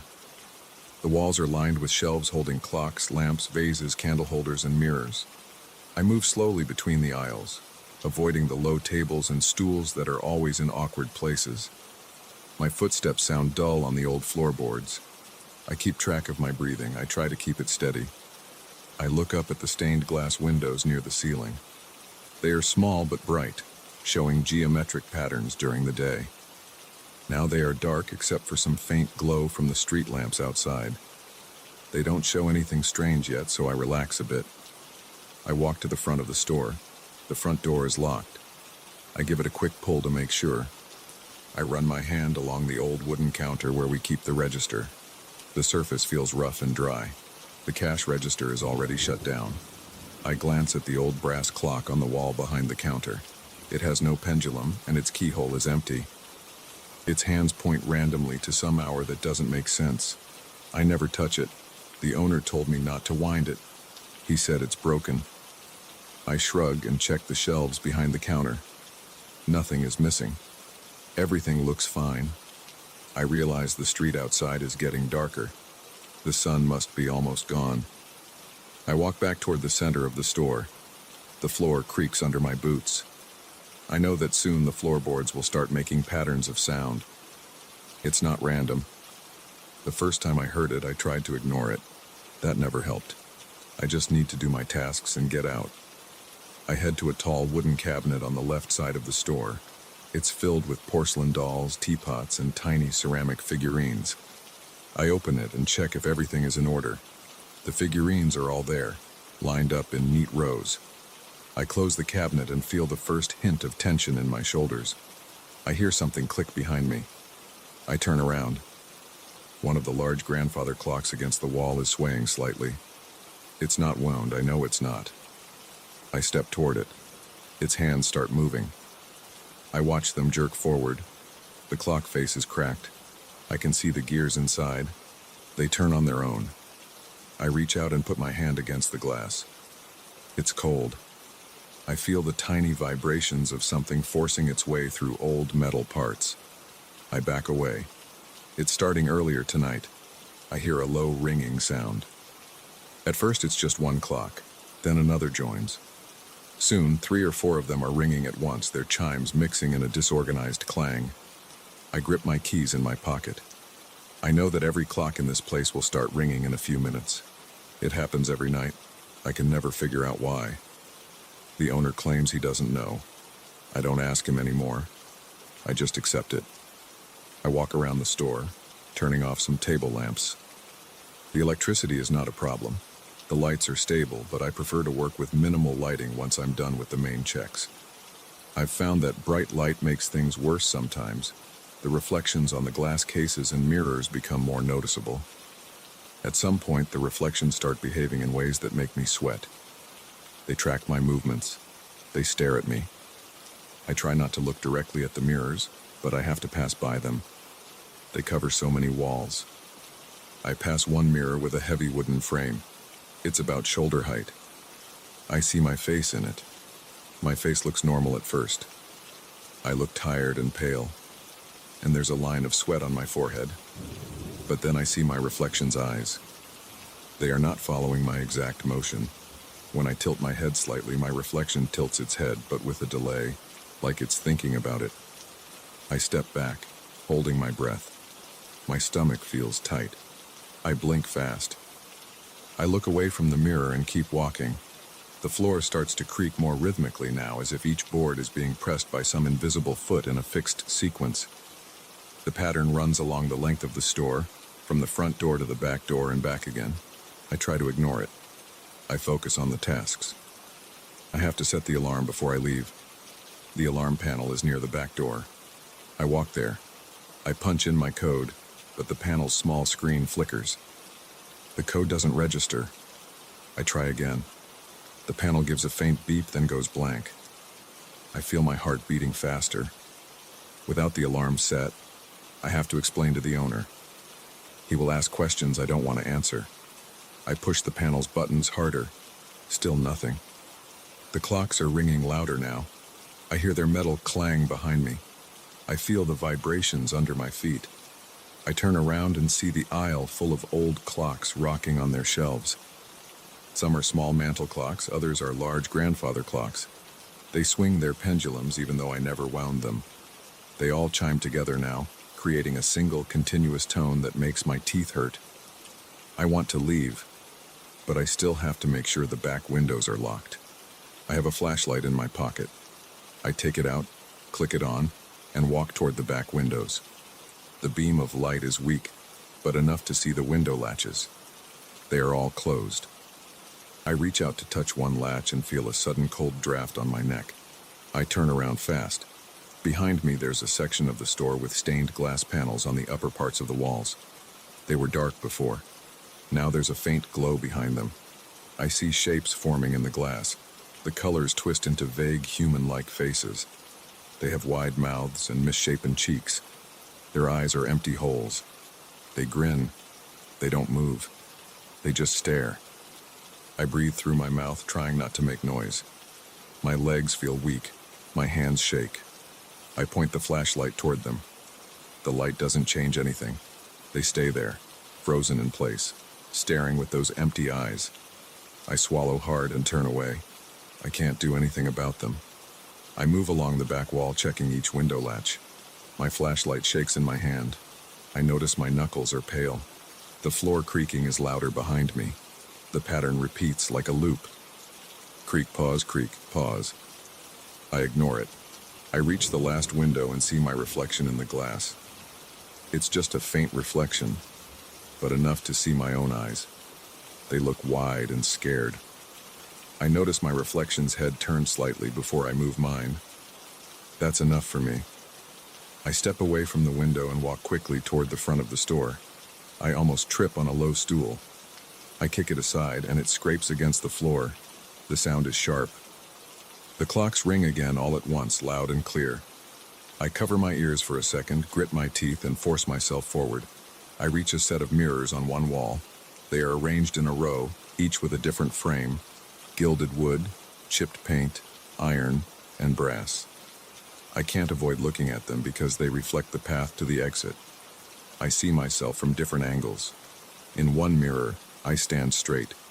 In another, my reflection's head tilts to the side. In another, I see my reflection's eyes locked on me, not blinking. My throat feels dry. I try not to think. I step forward. My reflection in one of the mirrors just watches me. Its mouth is shut tight and its eyes are wide open. It looks like a statue. I raise my hand to my face. My real hand moves normally, but in one mirror, the reflection's hand moves slower, trailing behind. I try to ignore it. I keep walking. I see the front door ahead. It's my only way out. I can't set the alarm, but I can lock the door behind me and leave. I just have to finish the nightly checklist. I realize I forgot to check a small glass case near the center aisle. I hesitate. If I don't check it, I might be blamed for anything missing. I bite my lip and turn around. I walk back, passing the mirrors again. The reflections still move strangely. I feel sweat running down my back. My shirt sticks to my skin. The air smells musty. I taste dust in my mouth. I stop in front of the glass case. Inside are old brooches, pins, and pocket watches. I bend down and shine my flashlight inside. Everything is there. I see a few watches with long dead batteries, but they tick now, faintly. I squint and watch their tiny hands move in unison. This makes my legs feel weak again. I stand up straight. I hear the floor creak behind me. I feel like something is leaning over my shoulder, but I don't see anything when I turn around. Just shelves and cabinets in dim light. The stained glass faces are still there, grinning. I see them out of the corner of my eye. I need to leave. I walk toward the front door. As I pass one of the large mirrors, I hear a faint scraping sound. I stop and turn to look. The mirror's glass is clean and shows my reflection, but my reflection isn't copying me now. It stands still while I lean in. I breathe slowly and see my reflection's chest not moving. Its eyes look right at me. I raise my hand. The reflection raises its hand after a pause. I lower mine. It lowers its after another pause. My heart pounds. I step back. The reflection steps back, but not in sync. Its movement lags. I walk away, not looking back. The floor creaks in the same pattern, but it feels louder now. I reach the front door and grab the key from my pocket. My hand is slippery with sweat. I unlock the door, pull it open, and step outside. I feel cool night air on my face. It's quiet out here. I turn around and look back into the store for a second. The inside looks calm and still. The clocks are quiet now. I hear no chimes. The stained glass panels look normal. No faces. The mirrors reflect the interior without delay. Everything is as it should be. I lock the front door carefully, testing it twice to make sure it's secure. I walk away, my legs feeling heavy and my stomach twisted. I wipe my forehead with my sleeve and keep going until I reach my car. I sit in my car for a moment and breathe. My shirt is damp. I can't calm down easily. I look at my hands on the steering wheel. They are shaking. I don't know why this happens every night. I can't talk to anyone about it. I can't risk losing this job. I just have to do it again tomorrow. I start the engine and pull away from the curb. In the rear view mirror, I see the store's sign fading behind me. It's just an old building with antiques. Nothing special. But inside, after dark, everything changes. I don't understand it. I know I never will. I drive home, gripping the wheel tight, trying to forget the sound of those clocks, the strange faces in the stained glass, and the silent reflections that refuse to obey my movements. Tomorrow I'll have to do it again. I'm not sure how I'll handle it, but I have no choice. I'll show up, turn off the lights, lock the doors, and watch as the same things unfold. Maybe one day I'll figure out how to stop it, or maybe not. It doesn't matter. I'll do my job. I'll leave the store in the same condition I found it. That's all that matters right now.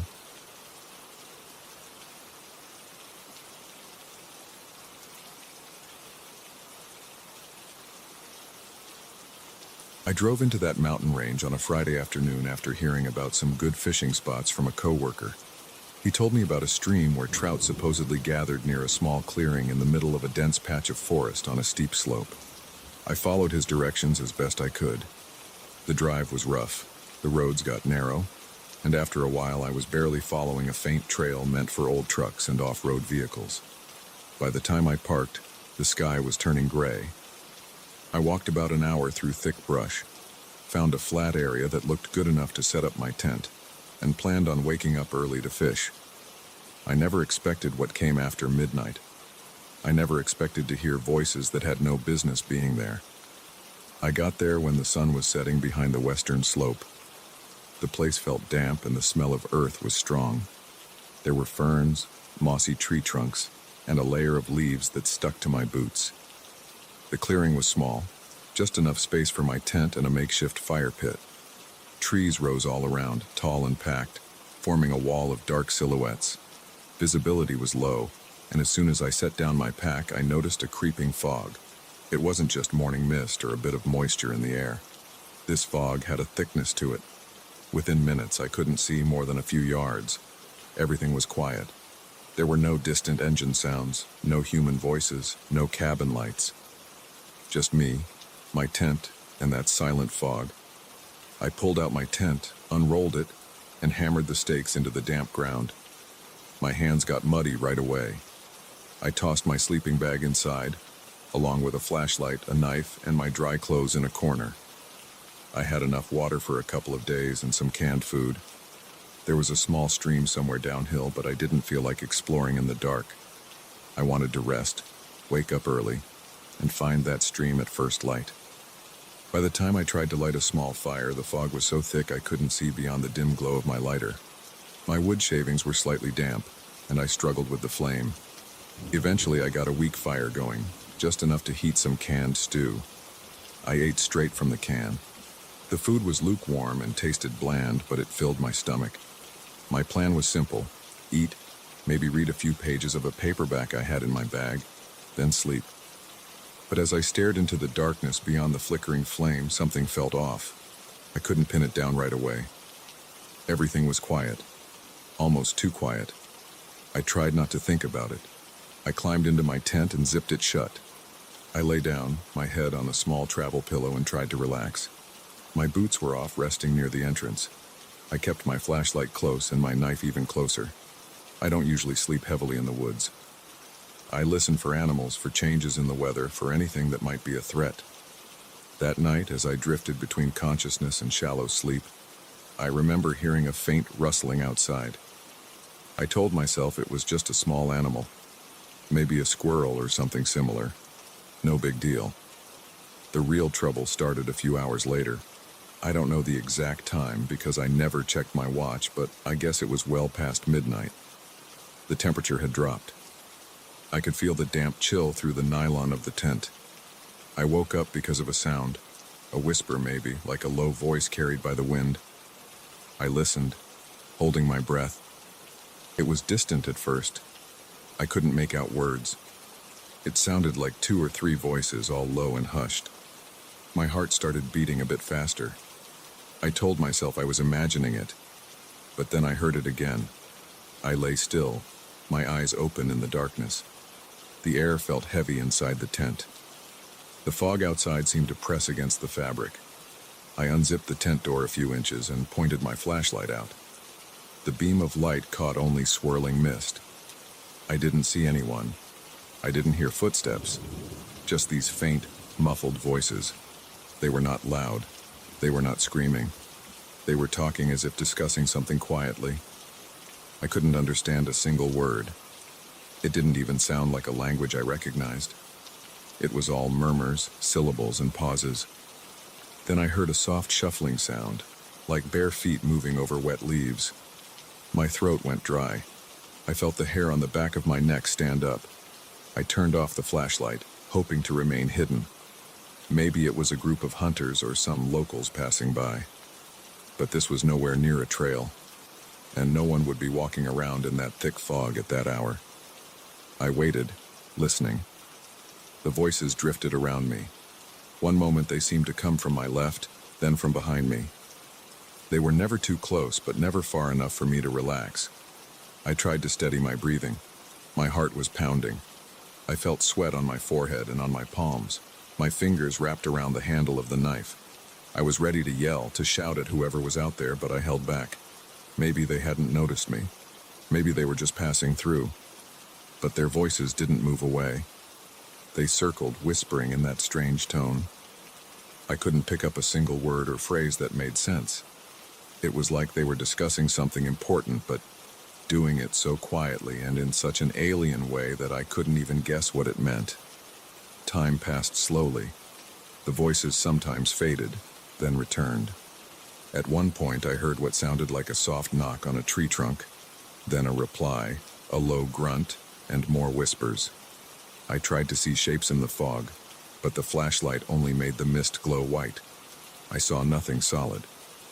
No outlines of people, no animal eyes reflecting the light, just that thick, oppressive haze.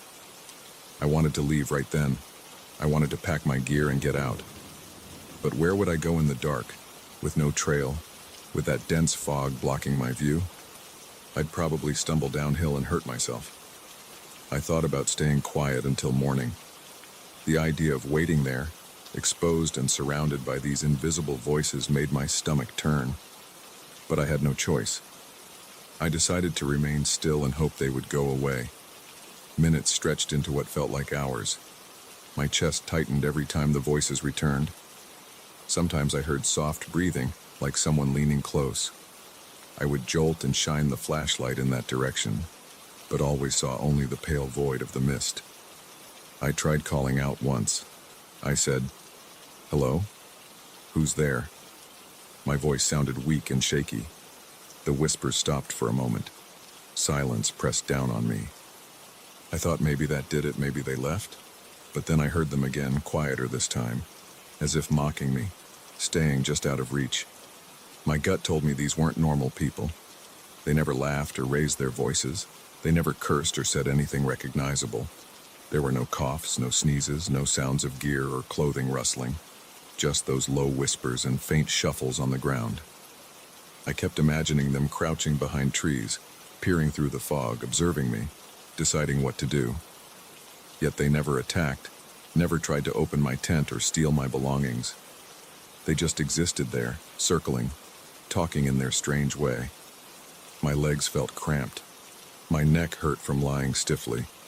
I had to change position inside the tent, but every time I moved, the fabric rustled, and the voices would pause. Then they would continue as if commenting on my movements. I imagined shapes outside, thin silhouettes gliding through the mist. I held my knife tighter. At some point, I reached for my watch and pressed the button for the light. It was around 3 in the morning. I had several hours until dawn. The idea of staying in that spot made me feel sick. I reached for my boots and put them on, fumbling with the laces. The voices never got louder, never grew aggressive, but their constant presence felt like a weight on my chest. I decided to try something else. I unzipped the tent door fully and stuck my head out slowly, keeping my flashlight off. I saw only the milky white fog swirling gently. I listened. The voices were coming from my left, I thought. I turned my head, but there was nothing there. The ground was muddy, covered in leaves. I expected to see footprints or disturbed earth. Nothing. I pointed the flashlight and flicked it on for a second. I saw empty space, just swirling mist and trees looming in the background. I pulled my head back in and zipped up again. I considered packing my gear, but the idea of making noise and rustling around in the dark made me hesitate. These voices, whatever they were, might react to that. Maybe they were waiting for an excuse to confront me. I didn't know what they wanted. They didn't sound angry. They sounded focused, like people working on something delicate. That thought made me sweat more. What were they doing out there? Around 4 in the morning, I heard a new sound. Something tapped against my tent's rainfly on the outside. A gentle tap, and then a soft dragging sound. I jumped and shouted, "Hey, stop!" I scrambled for the flashlight, pointing it at the spot inside the tent where I heard the noise. Of course, I saw nothing. The outside remained hidden behind the tent walls and the fog. The voices murmured in response.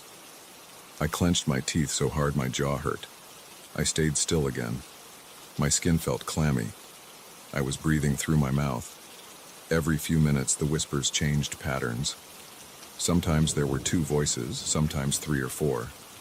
They rose and fell in pitch, but never got loud enough for me to identify any words.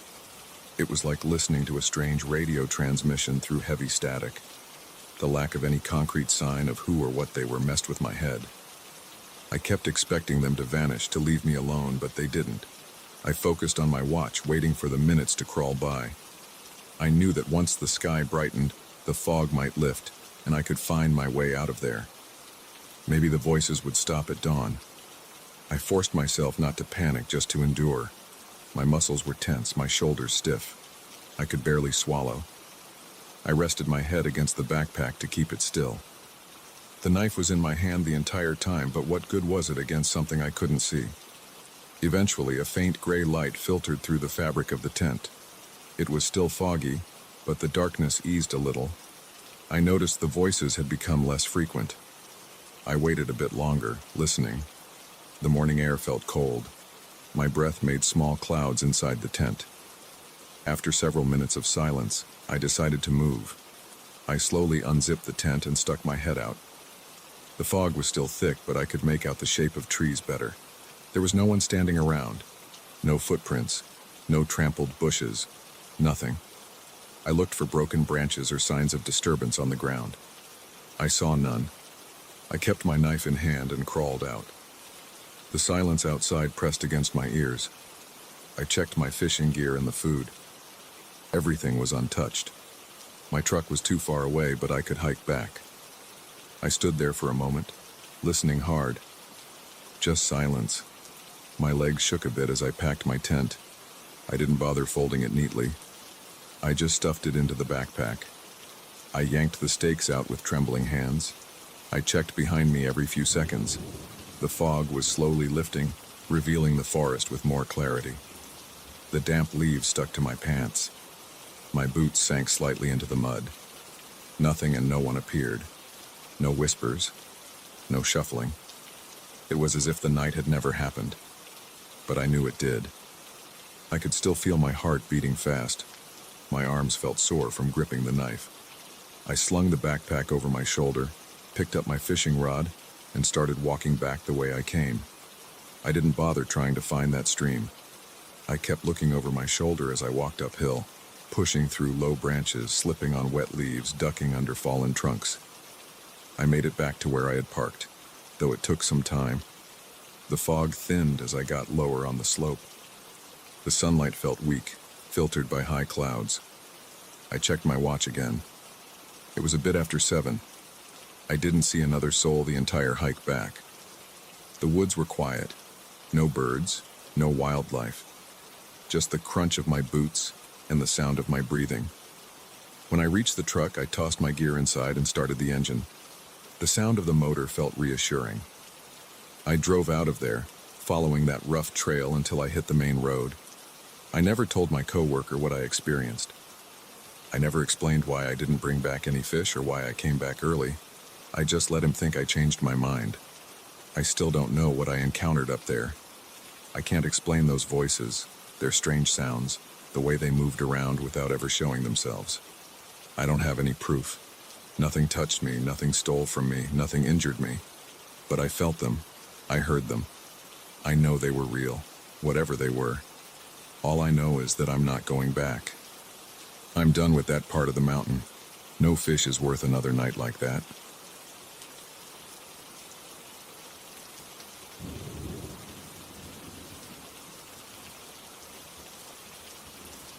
I took this job because I needed the money, and the owner promised a good paycheck if I stayed for a week.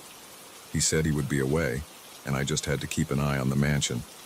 He told me to check the doors, keep the halls clean, and make sure nothing got damaged. That sounded simple. He never warned me about the masks. On my first day, I arrived in the morning. The owner had already left. The place was large, silent, and well furnished. There were heavy doors, wooden floors, wide halls, and tall windows. Most rooms were empty of people, but the walls held decorations. There were paintings of landscapes, old furniture, shelves with strange objects, and masks. These masks covered almost every wall in the main hall. They were old, carved from wood or molded from some kind of clay. Some looked like they came from other countries. They had hollow eyes and painted faces.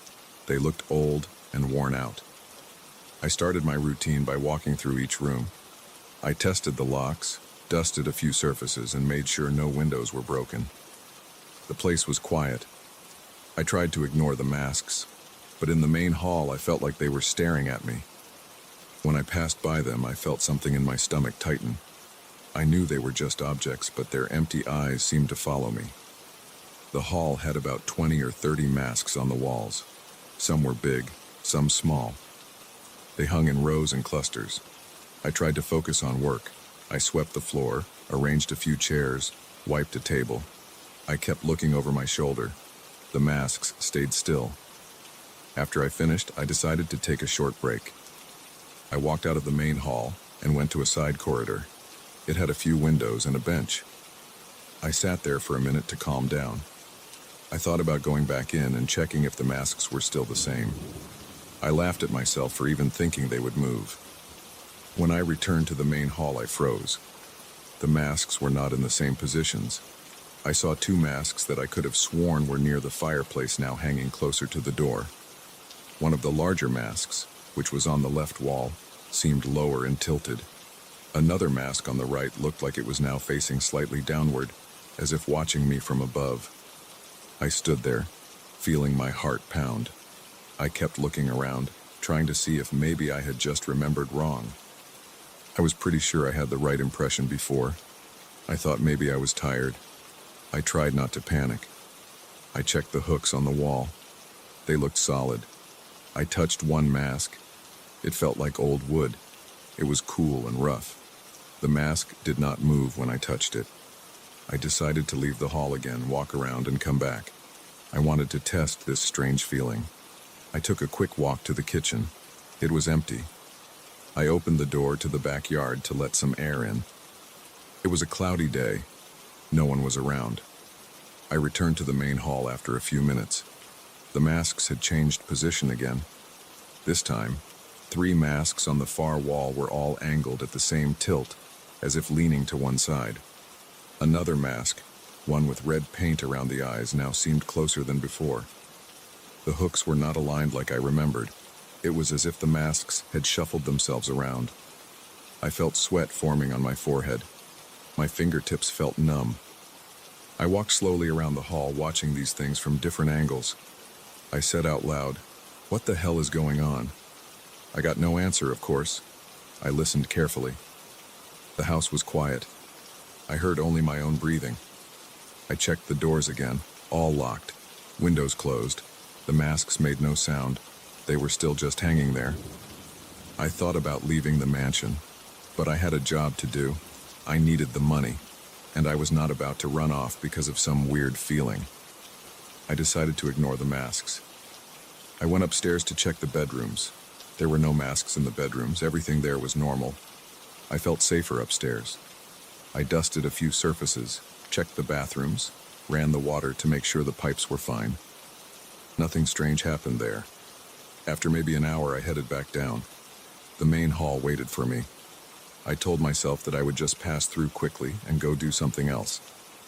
But as soon as I entered the hall, I noticed it again. The masks had changed. This time, some were arranged in a way that reminded me of faces making expressions. One mask, with a large forehead and small chin, was tilted downward, right over another mask with a larger chin. Together, they seemed like they were forming some odd pattern. Another group of masks on the opposite wall seemed closer to the floor. It was as if they had tried to line up and watch me at my own eye level. I felt a chill on my neck. I started breathing faster. My hands were shaking. I walked up to one of the masks and grabbed it. I pulled it off the wall. The hook slipped out easily, as if it was never firmly attached. I held the mask in my hands. It felt normal. Old wood, chipped paint. I placed it on a table.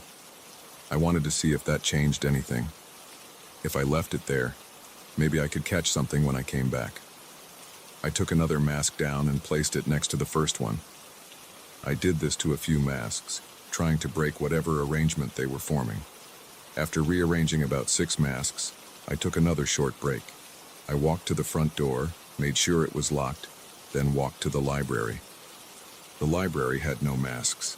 It had shelves full of books, a desk, and a few chairs. I opened a window and took a deep breath. I checked my phone. No messages, no calls. The owner had told me not to worry, just to stay and keep the place in order. I wanted to call him, but I felt stupid. What would I say? That his masks were moving around? I decided to return to the hall and look closely. Maybe I would find a string or some mechanism. When I got back, the masks I had placed on the table were gone. They were back on the wall. Not in the same positions as before, but back on the wall. I felt my stomach turn. I stepped back, bumped into a chair, and almost fell. I looked at the other masks. They seemed to have moved again. One that was near the door was now facing it directly. Another was hanging closer to a lamp. I could see scratches on the wall where they had moved. It was clear they were not just shifting slightly. They were relocating themselves entirely. I tried to think of a reason. Maybe someone else was in the mansion. Maybe a secret passage allowed someone to mess with me. I decided to search the walls. I tapped the panels, pulled on shelves, looked behind curtains. I found nothing. There were no loose floorboards. The windows were locked from the inside. No footprints. Nothing. The hallway outside was empty and silent. I turned back to the main hall and watched the masks from the doorway. I stood there for a long time, just watching. They did not move while I watched. They just hung there, silent. Their empty eyes faced me. I stepped out of the room, waited a minute, and quickly popped back in. I caught a glimpse of movement. I saw one mask's position change as soon as I appeared, like it had tried to settle back in place. I stepped forward, reached out to touch it again, but as soon as my hand came close, it was perfectly still. I felt my heart beating hard. My mouth was dry. I wiped sweat from my upper lip and tried to calm down. I needed to think straight, but my mind was racing. I was alone in a house with masks that should not be moving, but they were. I tried to avoid looking at them directly. I turned my back for a moment, then spun around fast. Again, they had altered their arrangement slightly. I could not catch them in the act of moving, only find them in new positions whenever I wasn't looking. I decided to spend as little time in the main hall as possible. I moved to the kitchen, found a bottle of water in the fridge, and drank it. The water was cold. My hands shook while I held the bottle. I kept thinking about the masks. I tried to focus on my breathing. My only plan now was to get through the day and leave in the morning. I was supposed to stay for a week, but I was not sure I could handle one full night. I paced around the kitchen, trying to calm my nerves. After a while, I grabbed a broom and returned to the main hall. I pretended to be working. I swept the floor slowly, keeping my eyes on the masks. They did not move while I stared directly at them. They just hung there, pretending to be harmless decorations. I walked backward, never taking my eyes off them until I was at the doorway. Then I stepped out and in again. This time I caught them in a slightly different angle. They were playing with me, reacting to my absence and presence. I tried removing more masks from the walls, placing them on the floor. Every time I returned after leaving the room, they were back on the walls. I tried stacking them in a corner. When I came back, they were spread out again, each hung neatly but in a new pattern. I never heard a sound. They moved silently, without any trace of how they did it. My legs felt weak and I was sweating a lot. Later that afternoon, I tried locking the doors to the main hall and leaving them shut. There were two doors, one leading to the entrance and one leading to a corridor. I locked both. Then I waited outside for a while. When I opened the door again, I found the masks arranged in a row, all facing me at head level. It looked as if they were waiting for me to return. I stepped back and slammed the door shut again. I knew I could not stay in that mansion much longer. My contract said a week, but I planned to leave the next morning. I could not risk sleeping there. I was too afraid to try sleeping in a place where the walls changed every time I looked away. I did not trust the masks. Even though they never hurt me, they made my body ache with tension. I could feel my pulse pounding in my wrists and neck. My head started hurting from all the stress. In the early evening, I tried to eat something. The kitchen had some canned food. I opened a can of tuna and ate it cold with bread. I did not enjoy the taste. I forced it down, my hands trembling. I washed a plate and dried it, trying to focus on small tasks. Anything to calm my nerves. I checked my phone for the time. It was moving so slowly. I considered calling someone, but who would believe me? I decided to gather my belongings and keep them with me. I had a small bag with clothes and a toothbrush. I also had a flashlight. The mansion's lights were steady, but I wanted a backup. I walked upstairs and got my stuff. On my way back down, I avoided the main hall. I went around through a side corridor that connected to the entrance. I sat in the entrance foyer, listening to my own breathing. After some time, I had to pass by the main hall again. The front door and the corridor to the bedrooms were on opposite sides of it. I tried walking through it quickly. As soon as I entered, the masks were closer to the center of the room. They must have been placed on some kind of rope or hook that allowed them to move, but I saw no rope. They were all facing inward, as if forming a circle. I walked around them, keeping a distance. I tried not to blink. My throat was tight, my legs were stiff. I reached the other side and left the room. When I turned the corner, I felt a shiver run down my spine.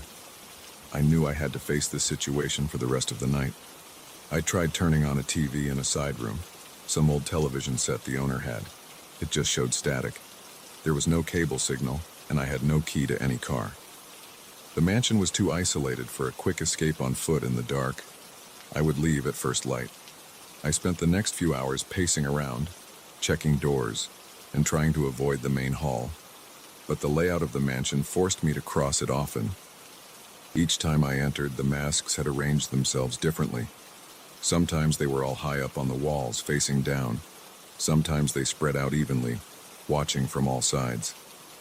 Other times they gathered near a corner, as if trying to stay hidden but always in my line of sight as soon as I stepped in. My heart rate never slowed down. I felt dampness under my arms and behind my neck. I wiped my face often. My eyes stung from trying not to blink too much. I never heard a single footstep or sound that would explain their movement. The masks just changed position when I wasn't looking. They did not threaten me, but their presence felt wrong. I could not relax or think clearly in their presence. Close to midnight, I decided to wait in the entrance foyer until morning. I had a flashlight, my bag, and a chair. I positioned myself so I did not have to look directly at the main hall. I stayed there, listening for any noise. I heard nothing. The house was silent. A few times I got up and checked the main hall from a distance. I saw the masks shifting their angles each time. They never repeated the same arrangement twice. My muscles were tense and sore. I tapped my foot on the floor. I gripped the arms of my chair so hard my knuckles hurt. The air felt heavy, and the house smelled like old wood and dust. I felt thirsty and took small sips from a bottle of water. I avoided looking at my reflection in the windows. I just focused on staying awake and waiting for morning. Time passed slowly. I stood up once more, walked a few steps, then sat down again. I did this many times. The only way out was through the main door, but I did not want to run into the night and get lost. I waited, checking my phone now and then. The battery was low. The darkness outside was complete. I had no choice but to stay. I tried to keep my mind blank. If I thought too much, I would panic. I looked at my shoes, at the floor, at the empty foyer. I stretched my legs and arms. I listened for any sign of the masks moving, but I never caught any sound. They were quiet, patient, and always waiting for me to return. When I finally saw the sky lighten through a window, I felt relief. I grabbed my stuff and walked to the main door. I had the keys. I just needed to cross the main hall one last time. I stepped inside, and the masks were all lined up along the walls as if in perfect order. They all faced straight ahead, eyes hollow and still. I walked quickly, keeping my head down. I reached the door, unlocked it, and stepped out. Outside, the air was cool and fresh. The silence of the early morning felt different. I locked the door behind me. I did not look back through the window. I did not want to see them again. I hurried down the path, my legs unsteady, my chest tight. I never returned to that house.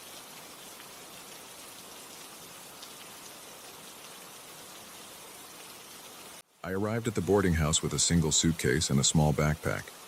The building was old, with faded green paint on the outside and a front door that creaked every time someone walked in. Inside, the hallway smelled like damp wood and cheap cleaning supplies. The landlady showed me my room on the second floor. She was a short, older woman with thin hair and thick glasses. Her voice was quiet, and she moved slowly, as if she didn't want to draw attention to herself. She gave me a key and pointed to my door. Across the hall, there was another door. She never mentioned who stayed there. My room was simple, just a bed, a small table, a wooden chair, and a chest of drawers. The window overlooked a narrow alley.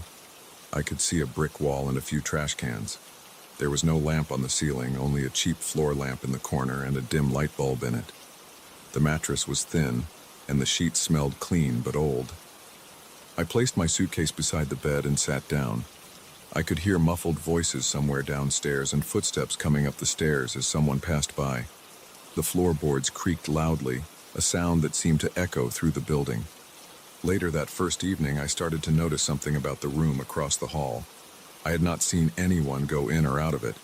The door was plain, with chipped paint and a dull brass knob, but from inside I heard soft sounds. It sounded like someone dragging their feet back and forth on the wood floor. Sometimes there was a low voice, barely audible, like someone whispering to themselves. I heard a constant creaking noise too, as if the floor inside that room had a loose board and the person kept stepping on it again and again.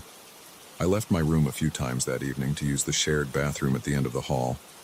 Each time I paused and looked at that door. I never saw it open. I never heard the knob turn. Still, the noises continued. I listened closely, pressing my ear to my own door when I was inside, but the sounds were always faint and hard to place. I thought maybe the building was old and the pipes or walls made strange noises, but it sounded more like footsteps and a voice than anything else. The second night, I tried to sleep, but woke up around midnight. The corridor was quiet, and I felt thirsty. I opened my door, intending to go down to the kitchen area to get some water. The hall was lit by a single dim bulb. The door across from mine stood closed as always. I stopped in front of it. I listened. I heard something faint inside. Scraping sounds, like nails on wood, and quiet shuffling steps. I leaned forward and placed my ear close to the surface of the door. I could hear slow breathing. It was not mine. It came from the other side. I knocked softly, expecting whoever was inside to respond. Nothing happened. I knocked again, a bit louder. No answer. The breathing sound stopped. I felt the tiny hairs on my arms rise. I didn't say anything. I stepped back and waited. The hall was silent except for the distant hum of the old refrigerator downstairs. Eventually, I turned around and went to get my water. When I returned, I listened again, but I heard nothing. On the third day, I asked the landlady about the room. She looked at me with a blank expression. She shrugged and said someone rented it. She did not say if it was a man or a woman. She didn't even confirm that the person was still there. She turned around and walked away before I could ask more. I tried asking one of the other tenants, a man who stayed on the first floor. He said he didn't know anything about the person in that room. He said he never saw them either. That evening, I noticed something else. The hallway light cast shadows on the floor and walls. I had become familiar with the shape of the furniture in the corridor. A small table with a vase next to the stairway, a coat rack near the front door downstairs, and a tall old clock at the end of the hall on the second floor. But the shadows near the door across from mine seemed off. I stood there, looking at the floor and walls. The shadows didn't match anything I could see. There was no furniture that would create those shapes. They looked like narrow shapes moving slightly, but there was nothing there. I went closer and saw that the shadows shifted as I moved, but not in a way that made sense. I leaned over and tried to figure out what object could cause them. I ended up confused. I saw only the bare wooden floor, plain walls, and that closed door. Yet the shapes persisted for a few seconds and then were gone. I returned to my room and shut the door. My heart was beating fast. I stood by the door for a long time, just holding the doorknob and listening. I heard those slow footsteps again, the dragging steps, like someone shuffling without lifting their feet. I heard a whispering voice. It was impossible to make out words. It sounded weak and constant, as if the person was talking to themselves or reciting something. I stayed quiet and tried to control my breathing. My mouth felt dry and my neck was tense. I pressed my ear against my door and listened. The whispering went on for at least a minute, then stopped. Silence. I finally let go of the knob and stepped back. That night, I struggled to sleep. I kept waking up. Each time I listened for noise. Sometimes I heard it, sometimes I didn't. In the morning, I got up and decided to inspect that door up close. I waited until the house was quiet, around mid-morning, when others seemed to be out. I walked up to the door and ran my fingers over its surface. The paint was peeling. Near the lower half of the door, I found marks. They were scratches, thin and uneven, as if someone with jagged nails had scraped at the wood. They went in short, straight lines, clustered together. They were fresh enough that I could feel splinters where the wood had been torn. I knelt down and looked closely. There was no paint chipped in the scratch marks, as if they were new. I touched them, then pulled my hand back. I stared at that door for a while, then stood up and walked away. Inside my chest, my heart pounded. The back of my neck felt hot. As the afternoon passed, I tried to focus on normal activities. I took a short walk outside, visited a small store down the street, and returned with some canned food and bottled water. I tried not to think about that door or the scratches. I sat on my bed and ate a simple meal. But even then, I could not stop glancing at my door, as if expecting something to happen. The building felt too quiet. I could hear the traffic outside, people talking on the sidewalk, but inside it felt like no one else existed. That evening, I decided to stay awake. I placed a chair near my door and kept my ear close to it. I waited. Around 11 at night, I heard the familiar dragging footsteps. They were slow. I heard them move from one side of that room to the other and then back again. I heard the floorboards squeak in a pattern, as if someone paced. Then I heard that whispering voice. It sounded like a single person, quiet, breathing between words. I could not make sense of the sounds. They were too soft and mumbled. I did not dare to step into the hallway. I stayed behind my door and listened. My stomach tightened. My hands felt cold and clammy. I was very aware of my own breathing and tried to keep it silent. After a few minutes, the whispering stopped. The steps stopped. I leaned forward and listened harder. Then I heard a gentle scraping sound, like nails on wood again. It lasted a few seconds and stopped. Silence. At that point, I felt frustrated. I wanted to know who was in there. I wanted to see them. I did not want to keep guessing. I opened my door softly and stepped out. The hallway light was dim as always. The other door remained closed. Everything looked still. I approached it. I thought about knocking again, but my hand froze. I noticed something new. Near the doorknob, there were more scratch marks. They were smaller and arranged in a way that made it look like someone had gripped the door near the knob, scratching at it. I leaned in and sniffed. The door smelled like old wood and dust, nothing else. I pressed my ear against it. I heard nothing, not even breathing. I tried the knob. It was locked. I twisted it gently, but it would not budge. I knocked, louder this time. No answer. I put my face close to the wood and spoke quietly, asking if anyone was there. Nothing. Silence. I stepped back and looked around. The hallway was empty. The shadows looked normal this time. I backed away to my room and went inside, closing the door. My heart beat fast and my legs felt weak. I sat on the bed, stared at the floor, and rubbed my hands together. The next morning, I confronted the landlady. I asked her firmly who lived in that room. She shrugged and said I should not worry about it. She said the person in there was private and liked to be left alone. She refused to say more and walked away. I tried asking another tenant, but he said he never saw anyone and suggested maybe the room was empty. He laughed and changed the subject. I stood in the downstairs hallway, feeling uneasy. I considered leaving the boarding house, but I had paid rent for the month and didn't have extra money to move elsewhere right now. That afternoon, I hovered near the top of the stairs, watching the hallway. I saw no one come in or out of that room. Occasionally, I heard movement inside my own room, the old building creaking as if someone walked in the room next door. I leaned over the railing and looked down the staircase, expecting maybe to see a stranger, but no one came. In the early evening, I decided to try something different. I pulled my chair close to my door again, turned off my lamp, and waited in the dark. I pressed my ear against the door. For a long time, there was nothing. I began to feel foolish. I wondered if maybe I was imagining these noises. But then I heard it again, dragging steps, slow and deliberate. I opened my door a crack, just enough to peek into the hallway. I could see the other door dimly lit by the corridor light. I saw the doorknob turn, just a slight movement, but the door did not open. I held my breath. The doorknob twisted again, but only a fraction. Then it stopped. I heard a scraping sound like nails scratching. The door shook slightly. Then it was still. I stepped out quietly. My heart was pounding. I approached the door, moving slowly. My feet felt heavy. I reached out and touched the knob. It was cold and still. I tried it again. Still locked. I pressed my ear to the door. I heard a quiet breathing sound, very close. It sounded like someone standing right behind the door. I pulled back and took a step away.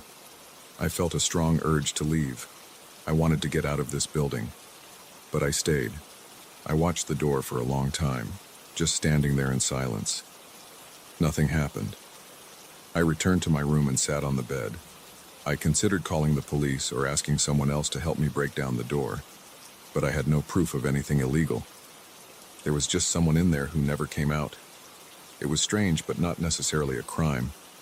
I thought about the scratches, the whispering, the footsteps. I tried to figure out what kind of person behaved like that. Maybe they were sick or disabled. Maybe they were afraid to leave their room, but then why the whispering at night and the scratching sounds? As days passed, I tried to ignore it. I went about my business, leaving for a few hours each day to go to the library or walk around town. But every time I returned, I heard some sign that the person in that room was still there. I never saw them enter or exit. I never got a glimpse of their face or their figure. At night, I still heard their footsteps and voice. Some nights it was quiet, and I almost managed to sleep peacefully. Other nights the sounds went on, making my skin crawl. One morning I woke up after a restless night and decided to try one last time to open that door. I knew it was locked. I had no key, but I wanted to see if maybe there was another way in. The building had only one hallway on that floor, and the rooms were all in a row. There was no adjoining door from my room. I checked the windows. The room across from mine should have a similar window facing the alley. I looked outside from my window. I saw my own reflection in the glass and the brick wall opposite. I leaned out carefully. There was another window, presumably from that room, a few feet to the right. It was closed, and the curtain inside was drawn. I could not see in. I considered climbing out and trying to look inside, but the gap was too narrow, and I would have to risk hanging off the ledge. I was not going to do that. I went out into the hall again. I tried the knob, still locked. I knocked and said that I just wanted to talk, to know if they needed help. No response. I pressed my ear to the door. I heard quiet breathing inside. I said I would leave them alone if they just told me they were all right. Nothing. I felt frustration boiling in my chest. I turned around and walked downstairs. The landlady saw me and asked if everything was fine. I said yes, just needed some air. I left the house and spent the day outside. I ate lunch at a small cafe. I tried not to think about it. That evening I returned. As soon as I entered the building, I felt tense. I climbed the stairs slowly. The hallway light flickered as I reached the top. The other door was closed. My door was as I left it. Inside my room, everything looked normal. I sat down and waited, listening. I heard faint movement next door again, but I decided not to react. I did not approach the door. I forced myself to lie down and close my eyes. I listened, but I did nothing. The footsteps and whispers continued for a while, then stopped. I heard a gentle scraping sound. I tensed but remained in bed. Eventually, I drifted off to sleep. Over the next few days, I avoided the door entirely. Whenever I passed it, I did not stop. At night, when I heard sounds, I put a pillow over my head. I tried not to think about the scratches or the strange shadows. Occasionally, I noticed new marks on the door, but I ignored them. I saw the doorknob tremble sometimes, but I did not touch it again. I heard breathing. I heard whispering. I heard those dragging footsteps. I let it all happen and did nothing. By the end of the month, my rent was up. I packed my things in the morning. I did not say goodbye to the landlady. I took my suitcase and backpack, walked down the stairs, and left the building. I looked back once through the front door. The hallway inside was dim. I could see the top of the stairs, and I knew that door was up there. I knew that whoever was inside was still walking, whispering and scraping, locked away and unseen. I walked out onto the street and didn't look back. I felt relieved to get away. I still have no explanation for what I experienced in that boarding house. I know what I heard and what I saw on that door. The memory still makes me tense, but I have nothing else to say. I left, and I never went back.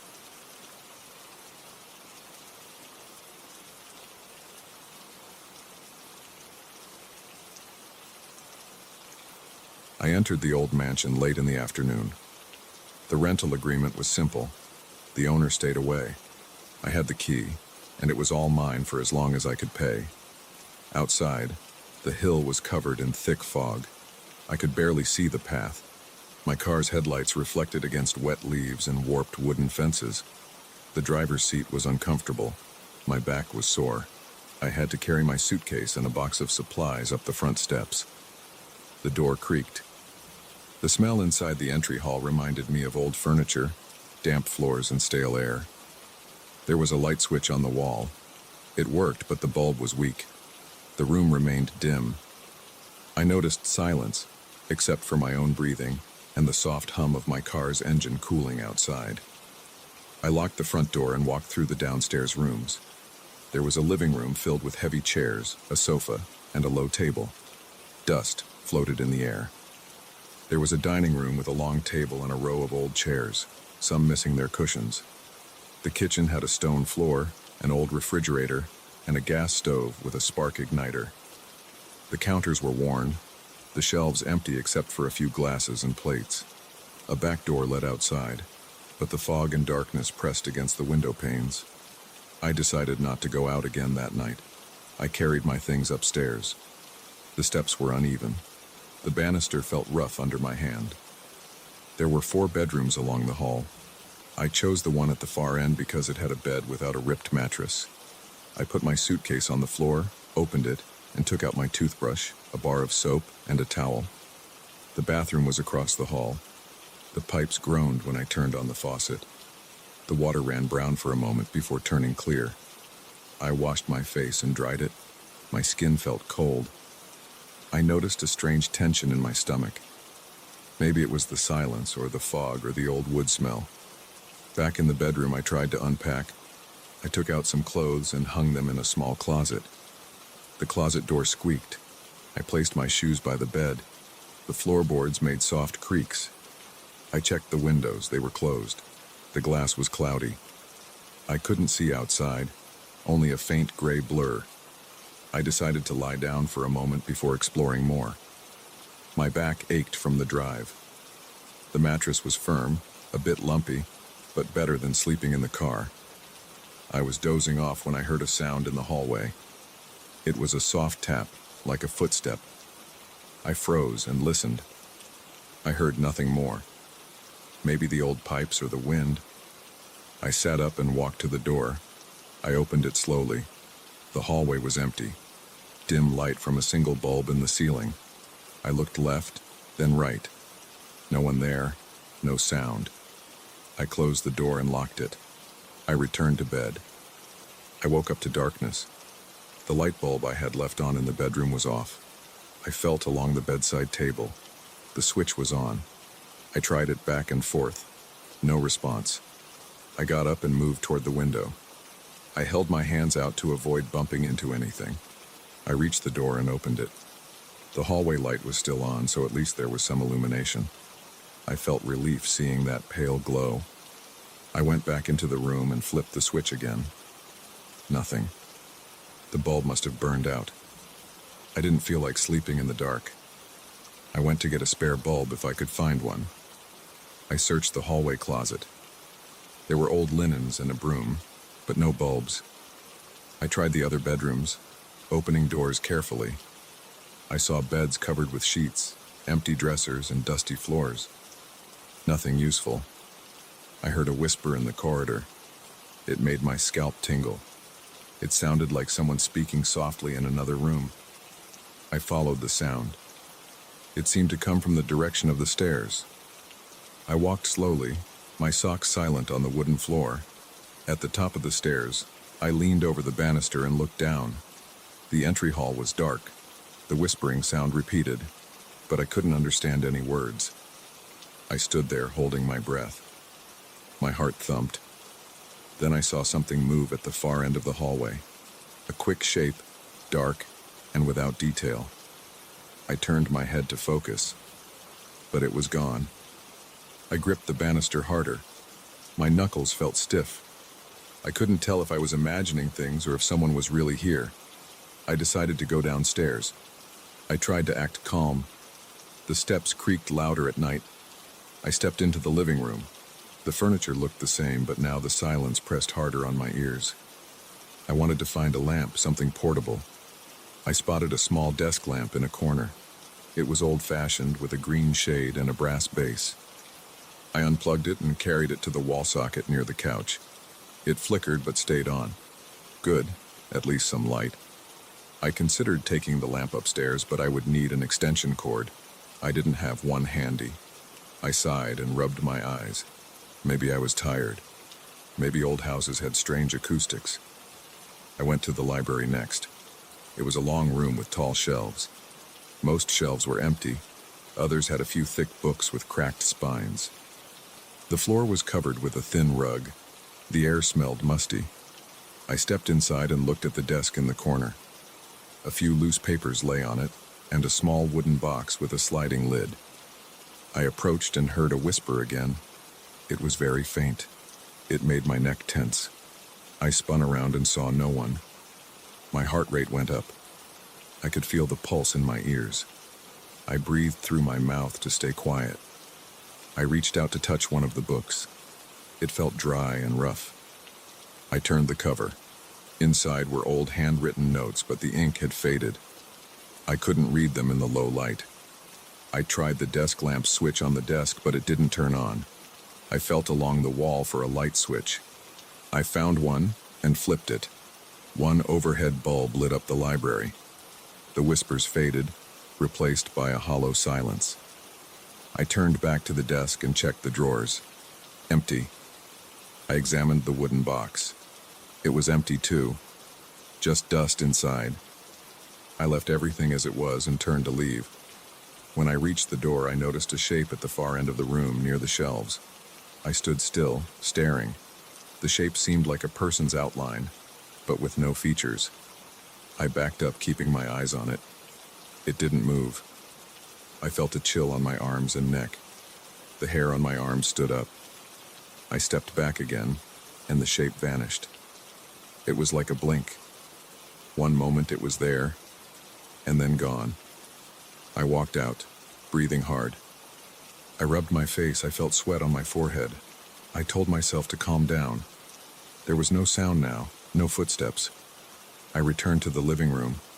The lamp was still on. Everything was normal there. I sat on the sofa and waited. I tried to think.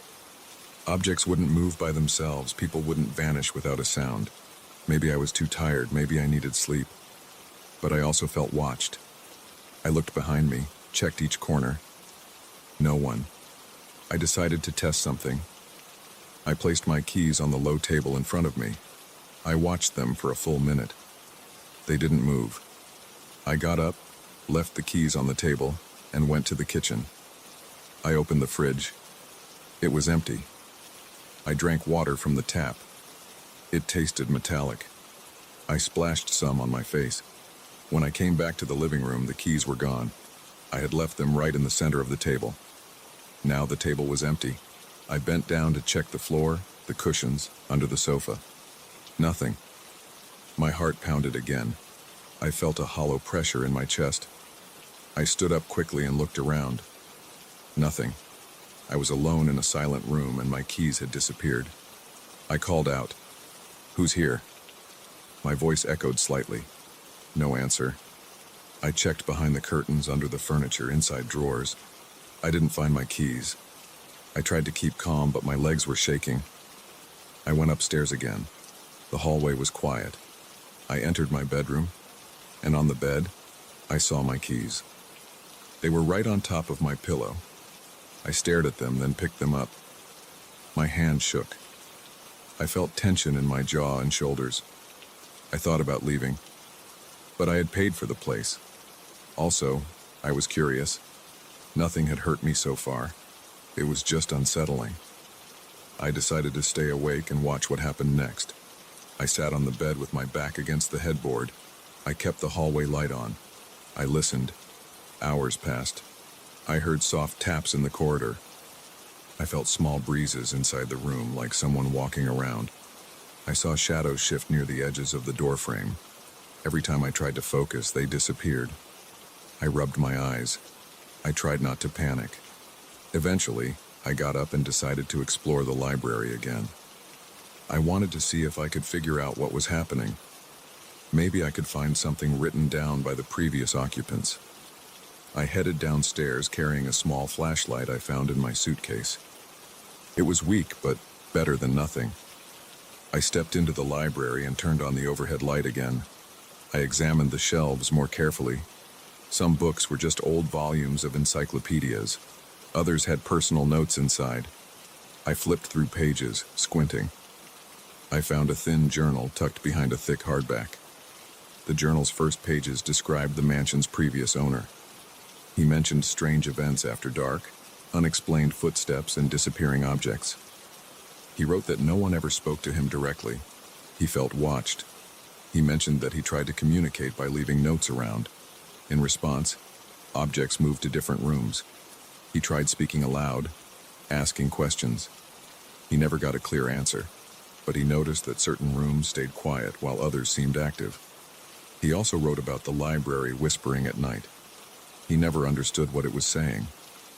I closed the journal and placed it on the desk. I felt relieved that I wasn't imagining things. The same presence had affected the previous owner. I tried what he said. I spoke out loud. "I know you're here. I don't know who you are. I don't want to fight. What do you want?" Silence followed. I waited. Then I saw movement at the far end of the library. I didn't panic this time. I held my flashlight steady. I said, "I'll leave something on the desk. Move it if you understand." I took a small pen from my pocket and placed it in the center of the desk. I stepped back, keeping the pen in sight. After a few moments, I saw it slide an inch to the left. I felt my stomach tighten, but I stood still. "Okay," I said. "You understand me. Do you want me to do something?" Move the pen once for yes, twice for no. The pen stayed still. "Can you show me something?" I asked. The pen rolled off the edge of the desk and fell to the floor. I flinched. My pulse raced. I bent down and picked up the pen. I looked at the shelves again. I noticed one shelf had several boxes and loose pages. I said, "Should I look there?"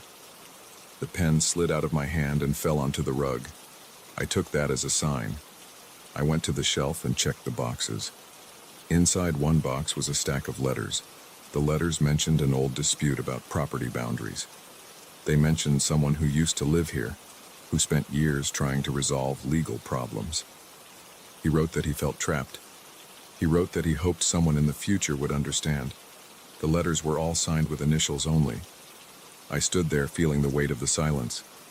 I said, "Is this about the letters?" No answer. I left the letters out on the desk. I took the journal and placed it next to them. "I found these. I see what you left behind. Is that what you wanted?" Something knocked against the shelf. A book fell down. I picked it up. It had nothing written inside, just blank pages. I placed it back. "I'll keep these letters here on the desk. If you want them moved somewhere else, show me." I waited. The room felt heavy, but not hostile.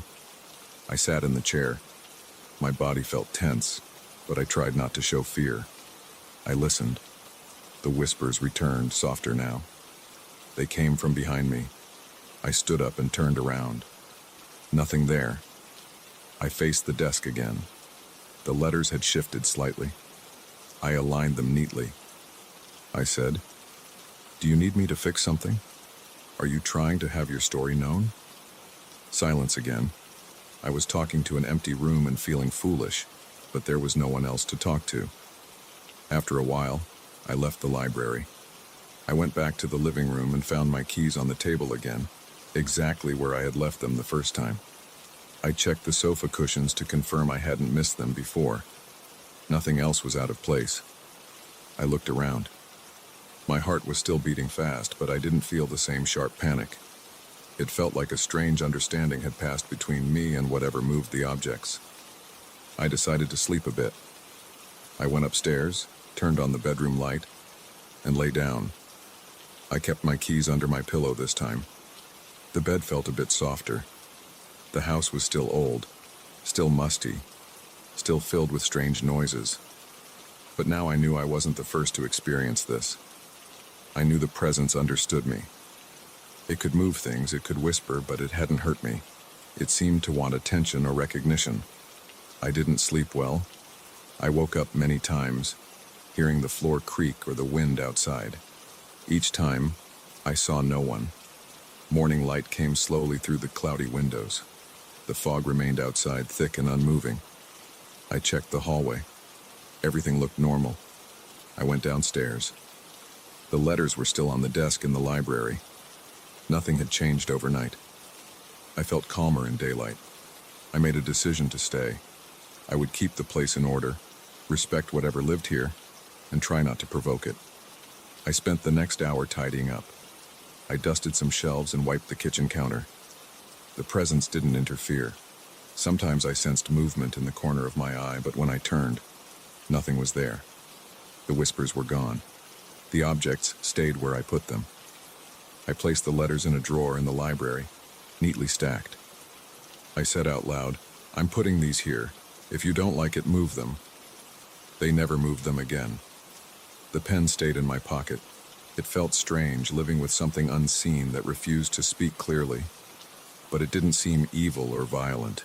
It felt more like a watchful observer. Maybe it had its own reasons. I had no way to know. I accepted that. At night, I kept a few lights on. I slept with the door unlocked. I still heard soft creaks and the occasional whisper, but I felt less afraid. I carried on like that for the next few days, settling into a routine. I tried to keep the place tidy and respectful. In return, the presence remained calm and distant. I never got a clear message.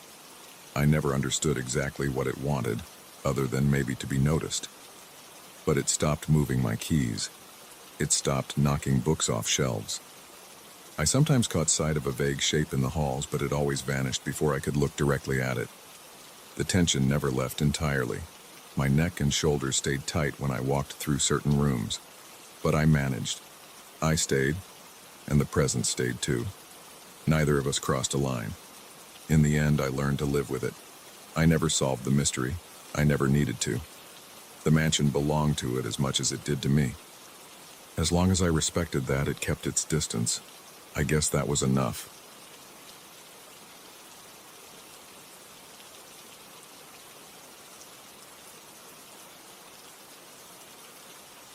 I remember the day I arrived at that property.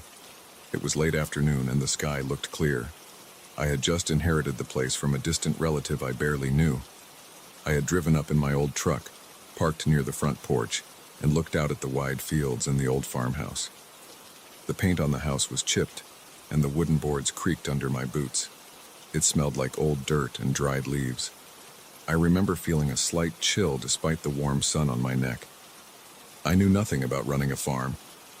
I just wanted to look around, figure out what to do with it, and maybe sell it off. I was expecting empty rooms, dusty furniture, and some creaky floors.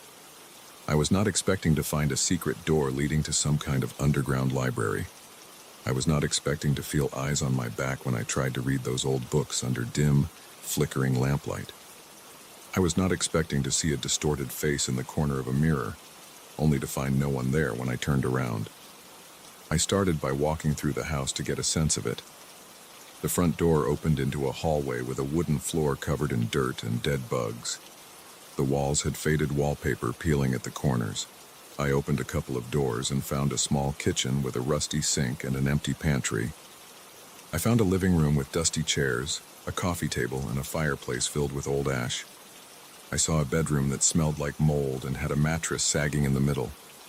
Each step kicked up dust. My nose itched. I coughed a bit and decided to open some windows. Most of them were stuck and I had to push hard. Fresh air helped. I didn't see anything strange at first, just a run-down farmhouse with some old junk in closets and drawers. In the back of the house, I noticed a locked door under the stairs. It was small, just a wooden panel with a padlock. I thought it might be a storage space. The lock looked old. The key I had on my ring fit, and it clicked open easily. Inside, I saw a narrow set of steps going down. I shined my flashlight, saw stone walls, and smelled something stale. The air was heavier down there. I hesitated, but I was curious. I went down slowly. My boots scraped against the stone steps. The light from my flashlight bounced off the walls, showing me cracks and old cobwebs. The sound of my breathing felt louder. At the bottom, I reached a small room. The ceiling was low. I had to keep my head down a bit. There were shelves lining the walls, filled with old books. I saw a few oil lamps hanging from hooks in the stone. They had thick glass and old wicks. I tried one lamp. I found a small box of matches on a shelf near the stairway. The matches were dry enough to use, surprisingly. I lit one of the lamps. The flame flickered and cast a weak yellowish light. I lit 2 more lamps. I didn't trust the old wiring, and I saw no electric lights anyway. Now I could see the room clearly. The shelves were stacked with large, leather-bound books. They had thick spines with no readable titles. The books were covered in dust. There was a small wooden desk in the corner with a stool. On the desk, there was a pile of papers, some in envelopes, some tied with string. The room smelled like old paper and that stale odor I couldn't identify. My throat felt dry. My eyes watered a bit. I noticed a few mirrors built into some of the shelves, small and round, with frames that looked rusted. The mirrors were dull. Their surfaces were spotty, and I could barely see my reflection in them. I ran my hand along one of the shelves. Dust coated my fingers. I tried to read the spines on the books, but they had faded writing that made no sense to me. I took one book off the shelf and placed it on the desk. Its cover was thick and leathery. I opened it. The pages felt rough. I saw cramped handwriting and strange symbols. The language was not familiar. I could not tell if it was some old form of English or something else. I flipped through the pages, squinting. My flashlight was still in my hand, so I set it down on the desk. I heard the lamp flame crackle quietly. I listened to the silence. I could hear my own heartbeat. My hand started to tremble slightly. I didn't know why. The room was quiet. No sound except for my breathing and the faint hiss of the lamp's flame. Yet I felt as if someone stood behind me, leaning over my shoulder, watching the pages I turned. I glanced at the mirror on the shelf to my right. In the weak light, I thought I saw movement, like a shape passing behind me. I turned around. There was no one there, just shelves, stone walls, and dust. I felt a tightening in my chest. I held the book open and stared at the words. They meant nothing to me. They were just letters and symbols, ink faded to brown. Some lines looked like diagrams, but I couldn't be sure. I ran my finger along the text and felt bumps in the paper. My finger left a trail in the dust. I decided to try another book. Maybe there was something more understandable. I put the first book back on the shelf and took another one. This one was heavier. I struggled to get it off the shelf without dropping it. As I placed it on the desk and opened it, I noticed one of the mirrors again. This time, I saw a face in the reflection. It appeared for just a second. The face looked pale with features that were not clear. The eyes seemed too large, and the mouth looked twisted. I saw it blink. It happened fast, like a quick movement in the corner of my eye. I snapped my head around, and again there was nothing there. I stood up straight and felt sweat forming on my forehead. My heart rate picked up. I took a step back, then stepped forward again. I leaned in close to the mirror and looked. I only saw my own face, half covered in shadow. I looked tired and tense. My shirt collar was damp with sweat. I decided to move one of the lamps closer. I wanted more light. I lifted a lamp off its hook. It made a scraping sound as metal slid off metal. I brought it closer to the desk and set it down. The extra light made the mirrors show clearer reflections. I looked again. Now I only saw my own reflection and the shelves behind me. I thought maybe the flickering light and my own stress were causing me to see things. But my hands were still shaking. I tried reading the second book. The writing was similar, cramped symbols and odd marks. I turned a page. The paper stuck together at the edges. As I peeled the pages apart, I saw a detailed drawing. It looked like a diagram of a room, maybe a blueprint. I could recognize straight lines for walls and rows of shelves. I realized it might be a drawing of this exact room. I looked around. The number of shelves seemed to match. I saw a mark on the diagram that might represent a trap door or another hidden passage. I looked up at the ceiling and walls, trying to spot anything unusual. The ceiling was made of wooden beams. The walls were stone. Nothing stood out. I tapped the stones. They felt solid and cold. While I was inspecting the walls, I heard a quiet sound behind me. It was like a muffled shuffle, as if a foot had scraped the floor. I spun around. The room was empty except for me and the shelves. But I noticed something different. One of the mirrors seemed turned slightly to a new angle. I did not remember touching it. I stepped closer to it. The metal frame looked old and bent. Rust flaked off when I touched it. I tried to tilt it back. It resisted. I pulled a bit harder, and it made a creaking sound. I looked into the mirror and saw the back of my own head, the desk, and the lamplight. Then something flickered in the background of the reflection. It was that face again just behind my shoulder. It blinked and twisted its mouth. I dropped the mirror, and it hit the shelf with a dull sound. When I turned around, I saw nothing but empty air. I felt a jolt in my chest. I gasped. I backed away from the shelves and bumped into the desk. My elbow hit the edge. The pain was sharp and real. That anchored me. I tried to focus on my breathing. I wanted to leave, but I also wanted to understand what I was seeing. Was it a trick of the light? Was I imagining things? I touched my forehead and felt sweat. The air smelled musty and stale, mixed with the faint smell of burning lamp oil. I decided to pick up a different book and flip through it quickly, just to see if anything inside made sense. I grabbed a smaller book. Its cover felt rough, and it made my fingers itch. I opened it and saw rows of neat handwriting, maybe in some old language. As I turned the pages, I glanced up at the mirrors. I tried to keep them in my peripheral vision. I wanted to catch any movement. My hands shook as I turned pages. The paper made a dry, rustling sound. My throat felt tight. I swallowed hard. I saw something in the reflection again. This time it was a brief flash, as if the figure ducked down out of sight. I jerked my head up. Nothing was there. I felt a surge of anger mixed with fear. I did not like feeling cornered by something I couldn't see. I clenched my fist and stepped forward, trying to surprise whatever might be lurking. I moved quickly along the shelves, checking every corner. I looked under the desk. I looked behind some crates stacked in one corner. I found no one. The only sound was my breathing and the occasional crackle of the lamp flame. I walked back to the desk and closed the book. I stood still for a moment. My legs felt tense. My neck muscles were stiff. I wiped sweat from under my hairline with my sleeve. I looked at the stairs leading up. I could just leave. But I was curious. Who built this place? Why hide a library of strange books under a farmhouse? Why have these mirrors that reflected something that didn't seem to exist in the room? I decided to examine the mirrors more carefully. I found 3 of them in total. One was on the right wall near the desk. Another was on the far wall near a stack of books. The third was near the stairs. Each mirror was small and round. Each had rusted metal frames. The glass was a bit warped. When I stared into one, my reflection looked distorted. My forehead looked larger, and my eyes looked sunken. The lamplight made my skin look pale.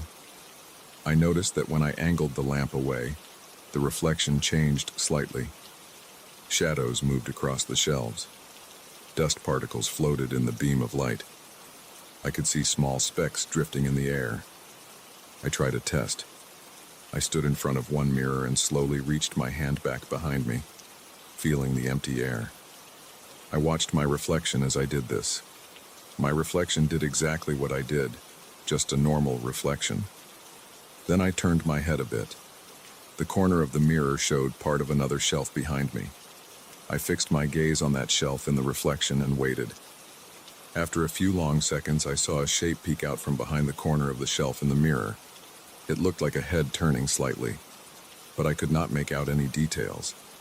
It was just a pale, blurry shape. It moved so fast I almost doubted I had seen it. I turned around, and once again, nothing was there. I felt a strong urge to get out of that room. My chest felt tight. My palms were sweaty. The air felt too still, too stale. I picked up my flashlight and backed away toward the stairs. As I moved away from the desk, I noticed that some of the books were slightly out of line, as if someone had touched them recently. I had no memory of doing that.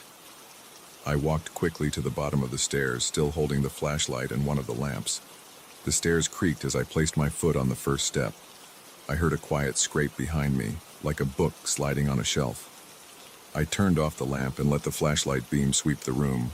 Books, shelves, desk, mirrors, dust, stone walls, nothing else. My heart pounded.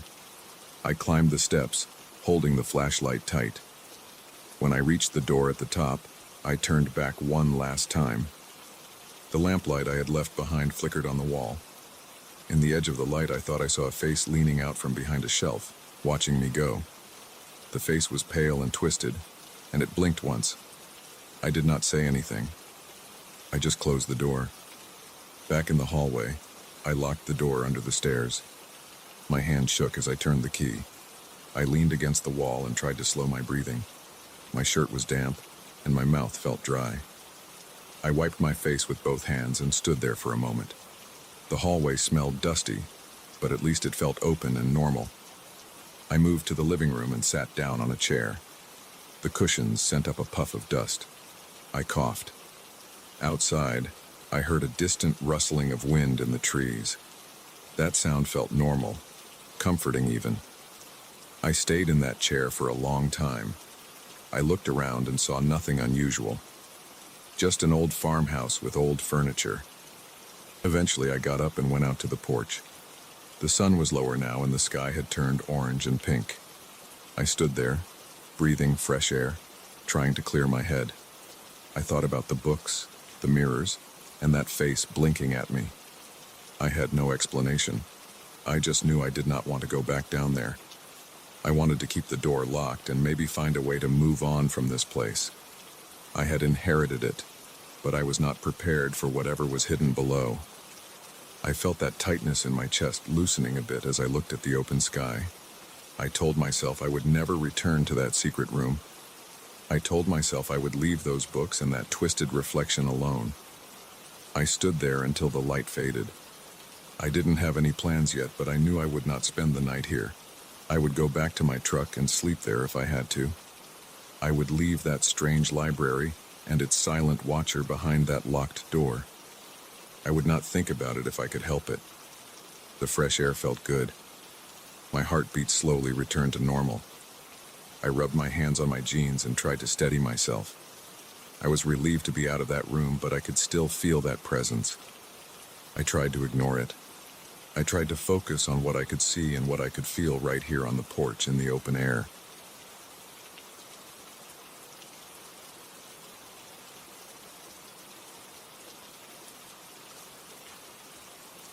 I went up there that night because I heard footsteps. They sounded like slow, steady steps on old boards. I knew my attic was empty. I never stored much up there. Still, I couldn't ignore the noise. I grabbed a flashlight and a small hammer, something I picked up at random from the kitchen drawer. I didn't want to head up unarmed. When I got up into that cramped space, I found a triangular window I'd never paid attention to before. Its glass was cracked.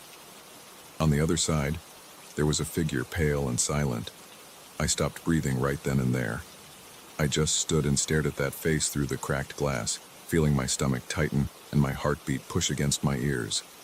I held the flashlight against my chest and stood near the opening to the attic. It was dark, dust in the air, and the smell of old wood made me cough. I could still feel the chill from outside creeping through that cracked window. I remember the boards under my feet creaking as I took a step forward.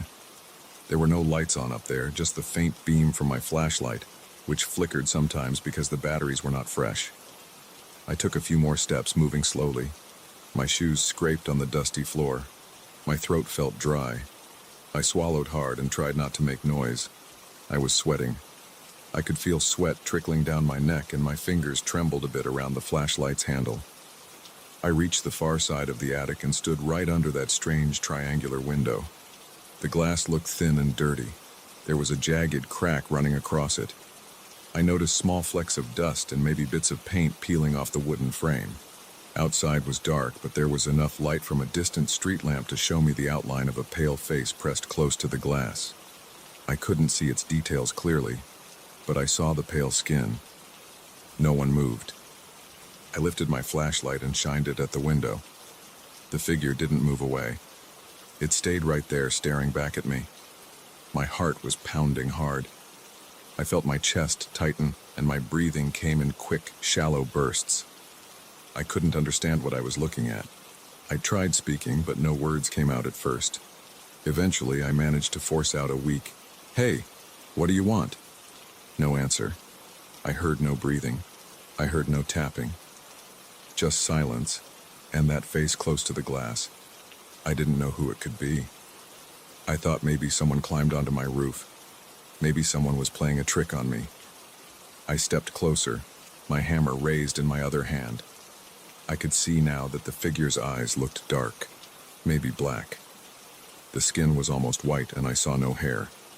There were no features that stood out, just this pale face and those dark eyes.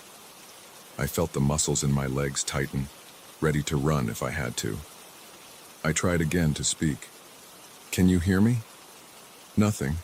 No response, no nod, no shaking of the head, just silence.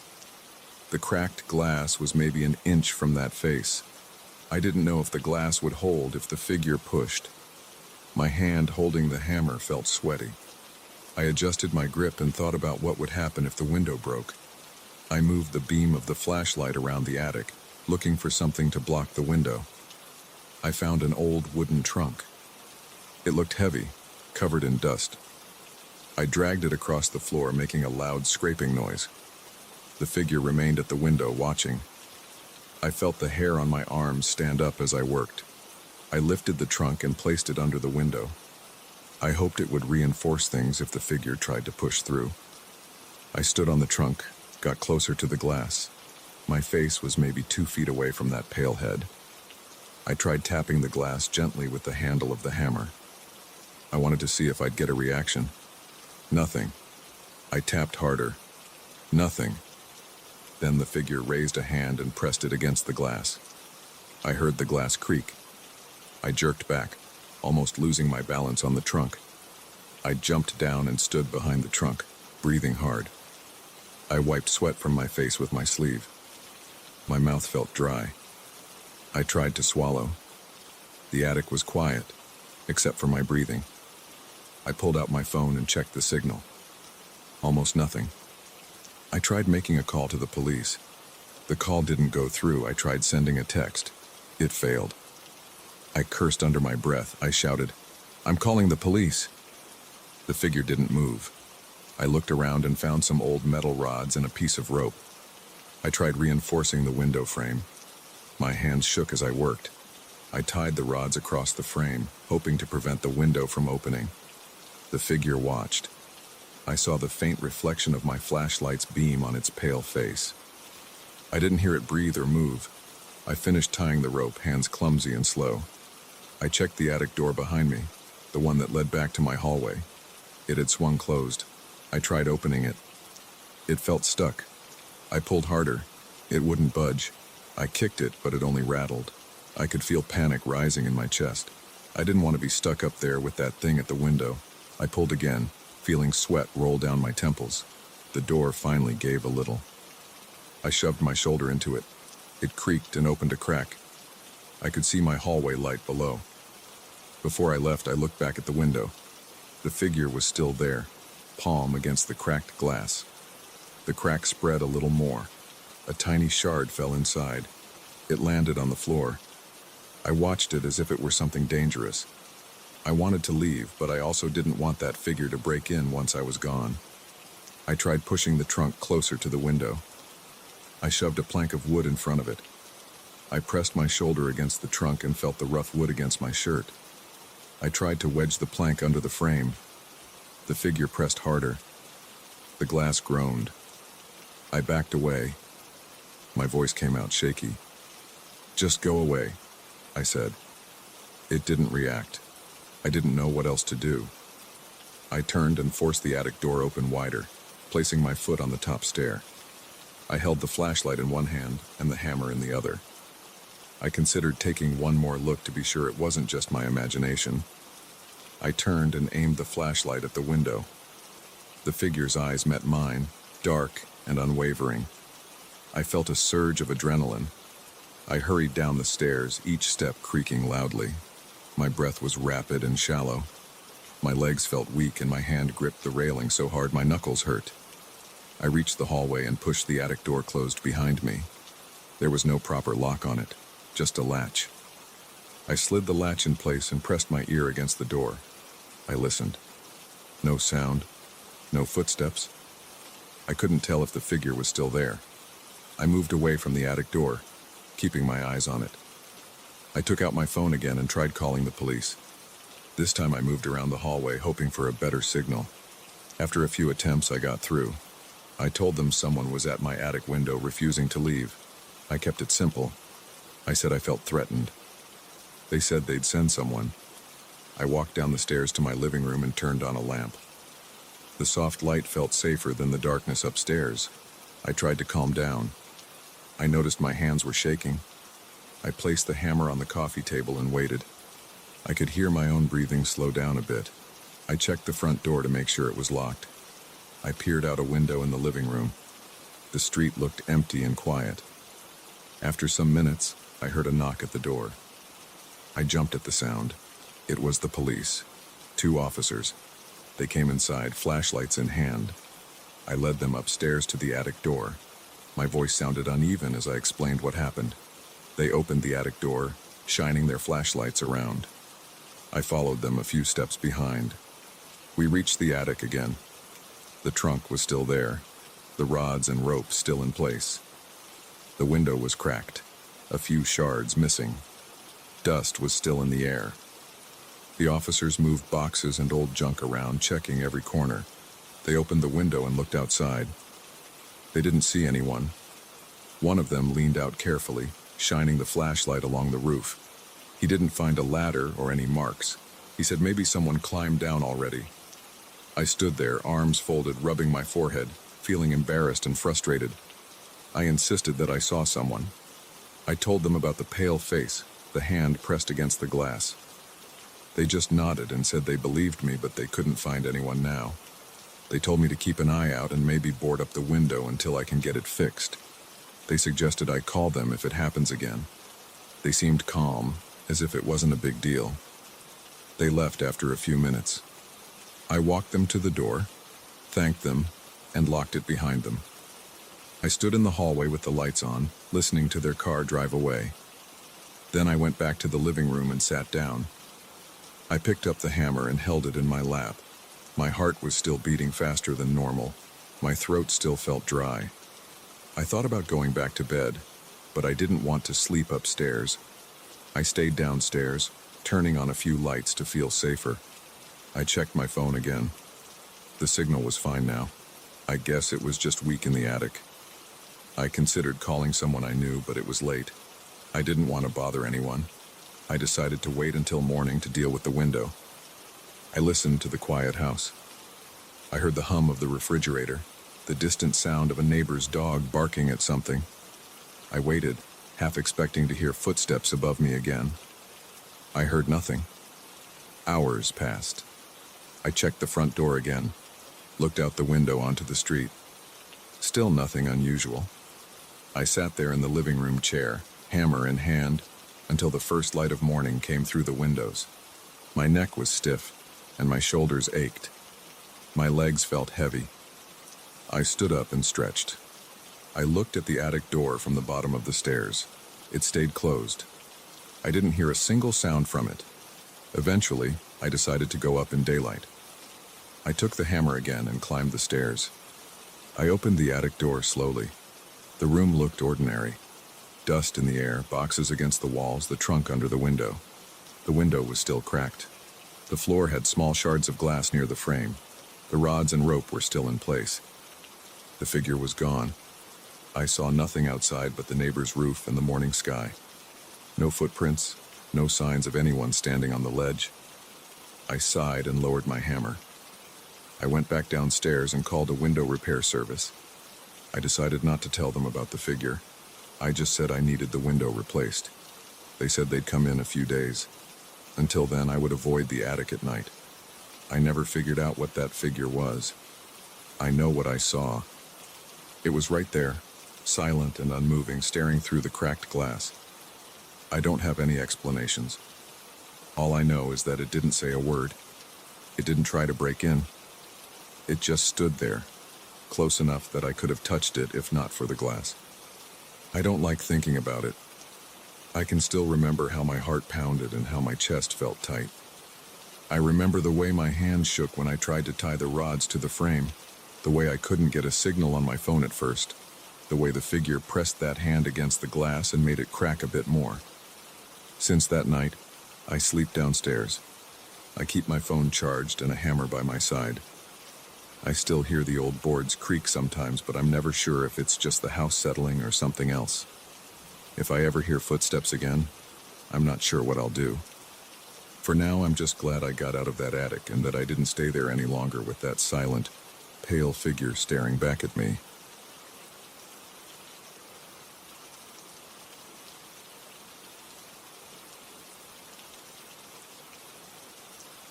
I moved into that apartment because I wanted to be left alone. The place looked normal enough at first glance. It was on the top floor of an old building that had been empty for a long time. I found it in a classified ad. The rent was cheap, and no one bothered me when I asked to see it. The agent left the key in an envelope and never showed up in person. I took that as a good sign. I didn't want anyone around, and I didn't need explanations. I just grabbed the key, climbed the stairs, and walked in. The stairwell was dark. The walls were stained, and there was a musty smell. My shoes scraped over layers of dust that had settled everywhere. When I reached the top floor and pushed open the apartment door, the hinges squeaked loudly. Inside, it was quiet. There were a few pieces of old furniture left behind. A sofa with faded fabric, a kitchen table with uneven legs, and a bed frame in the bedroom. The windows were dirty, the paint on the walls chipped, and there was rust along the edges of the metal door frames.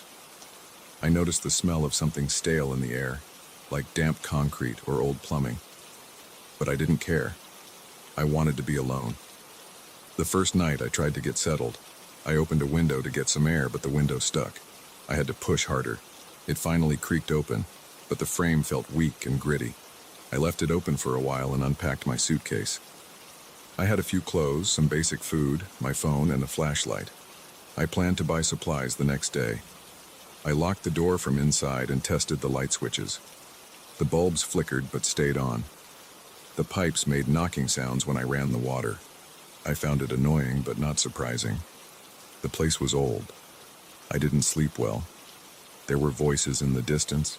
They sounded like they were coming from another room, but I checked every door, and each room was empty. I heard low murmurs like people arguing in hushed tones. I put my ear to the wall, but I couldn't make out words. I walked into the living room, stood still, and listened. The voices kept going. I searched the apartment, opening every cabinet and closet, but found nothing. The rooms were bare. Dust swirled around my ankles when I moved. After a while, I gave up and tried to sleep on the mattress. It smelled damp, and the fabric was rough against my skin. In the morning, I woke up feeling sore. My neck was stiff. I noticed that the metal around the windows and doors had more rust than before. The hinges looked corroded. I remembered them being only a bit rusty the previous day. I touched the metal frame of the kitchen window. Rust flakes crumbled under my fingertips. It didn't make sense that it had spread so fast overnight. I tried not to think about it.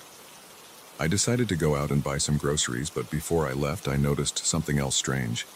The bathroom mirror was fogged up. I hadn't used hot water, and the apartment was cold. I wiped the mirror with my hand. The fog cleared for a moment, and I thought I saw shapes moving in the reflection. They were faint, almost like silhouettes behind frosted glass. I leaned closer. The glass was cold, and my breath felt shaky. I pressed my hand against it. Nothing. The shapes vanished when I blinked. I stood there a moment longer, then turned away and left the apartment. I came back later with supplies. More food, a few tools, tape, and extra light bulbs. I planned to fix some things. I also brought cleaning supplies. I wanted to at least wipe the dust off the furniture. When I stepped inside, I felt a chill. The smell of damp walls and rusty metal was stronger. I closed the door, and the latch felt stiff. I checked it and saw fresh rust. It scraped at my fingernail when I tried to pick it off. I brought the groceries into the kitchen and opened the fridge. It was empty and smelled stale. I left the food on the table. As I unpacked, I heard those voices again. They sounded like they were in the next room. I followed the sound into what looked like a small storage room. There was nothing inside but dust and a couple of cracked floor tiles. The voices were muffled, tense. I said, "Hello?" They didn't answer. I heard low murmurs. I paced around the room, leaning close to each wall.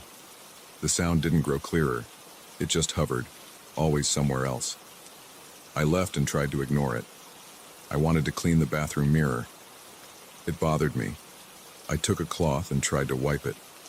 The moment I touched it, the mirror fogged up again, and behind the layer of mist, I saw those silhouettes moving. They seemed to raise their hands, pressing them against something. I wiped harder, but the fog returned instantly. I stepped back. My stomach felt tense. I tried breathing slowly. I decided to cover the mirror. I taped a piece of cloth over it, but after a few minutes, the cloth felt damp and began to slip.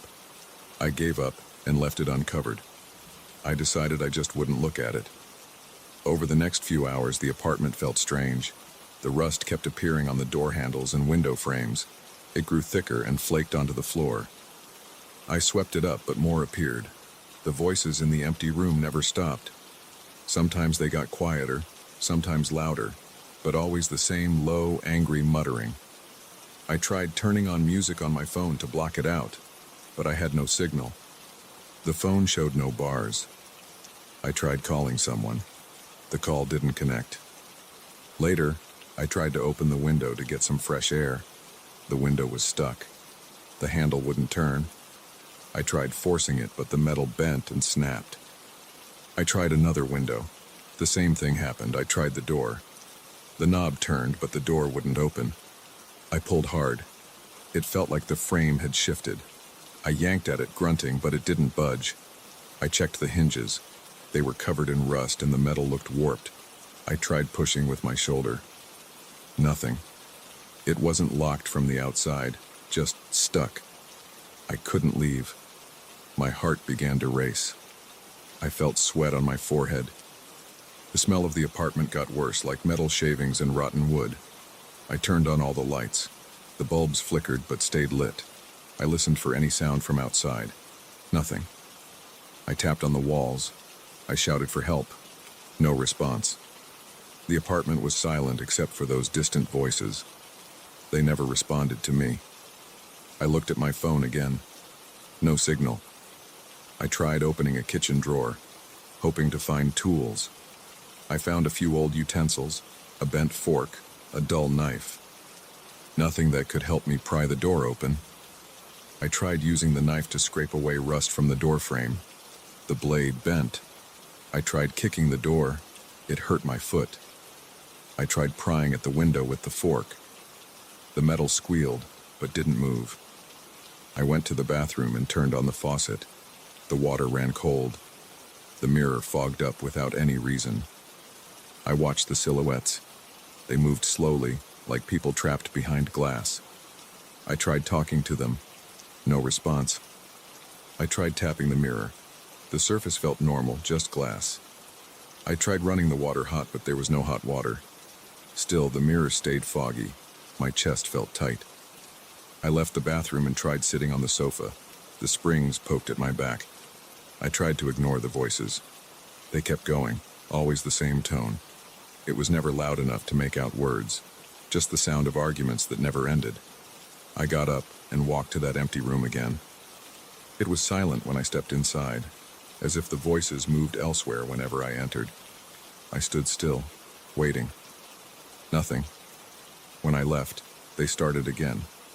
I tried blocking the bathroom mirror with newspapers. The tape wouldn't hold. The paper got damp and fell down. I pushed the sofa against the front door and tried ramming it. The door didn't move. Rust flakes rained down. I covered my mouth to avoid breathing them in. I could taste metal on my tongue. I turned off the lights to see if it made a difference. In the dark, the voices sounded closer and I heard soft creaks in the floorboards. I turned the lights back on. Nothing there.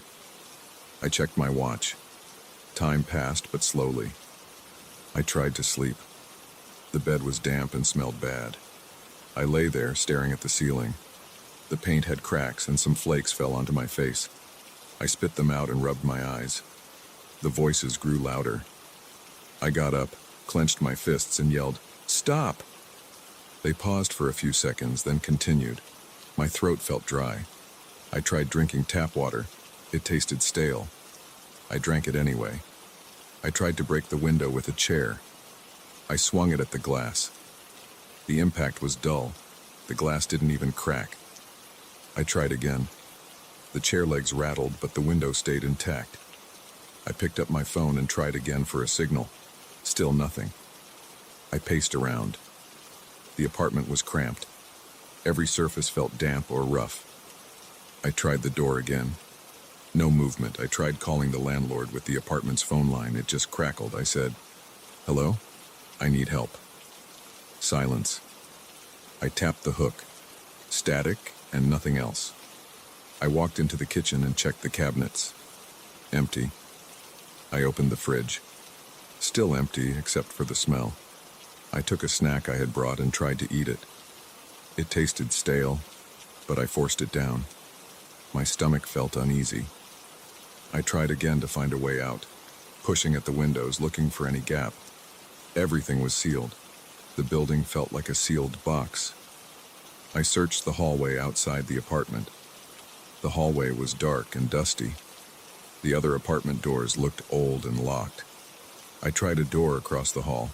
The knob wouldn't turn. I tried the stairwell. The door to the stairs was stuck, just like my apartment door. I tried forcing it. The hinges were coated in thick rust. I pushed until my arms shook.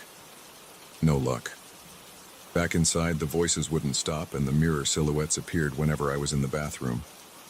I tried to ignore them. I stood by the window and waited for sunrise. It took a long time. I watched the faint lights outside. The street was empty. I saw no one. I tapped on the glass, hoping someone outside might notice. No one did.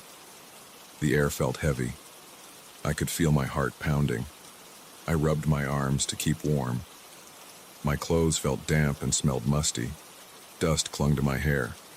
Every time I touched the metal surfaces, rust came off under my fingernails. The voices kept up their low arguments. The silhouettes shifted around, sometimes pressing their faces close to the glass, sometimes leaning back. I tried to focus on basic actions to keep calm. I rearranged my belongings. I wiped the floors. The dust just spread around. I tried to wash my face again. The water was always cold. My face felt numb. I dried it off with a towel that smelled like old fabric. I sat on the sofa and listened to the building. I could hear faint creaks and pops from the walls. I tapped my foot on the floor. The sound felt hollow, but I couldn't find a weak spot. I tried everything I could think of, but nothing changed. The windows stayed shut. The door stayed jammed. The voices kept arguing, and the mirror showed those silhouettes. I felt sweat trickle down my back. My muscles were tense. My head ached from the smell of rust and damp walls. I didn't know how long I would be stuck here. I tried to shout again for help, but my voice just echoed in the empty rooms. There was no way out. I tried to wait, hoping something would shift. But the night dragged on. The voices never stopped, and I remained there, trapped, with nothing to do but wait and hope something would change.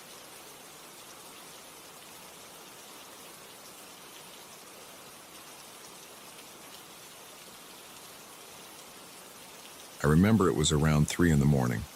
The sky was covered in thick gray clouds and the wind felt wet against my face. I had just finished my usual walk through the outskirts of my village.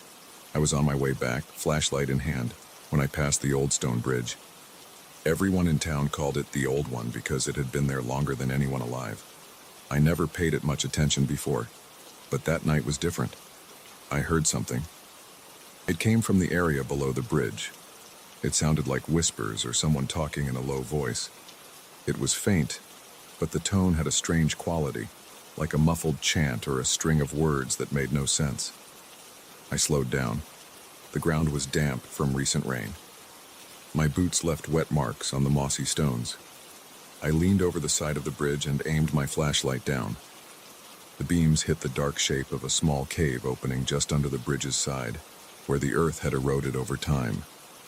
Inside, I saw the faint reflection of water. The murmurs rose again, still unclear, a soft, continuous hum.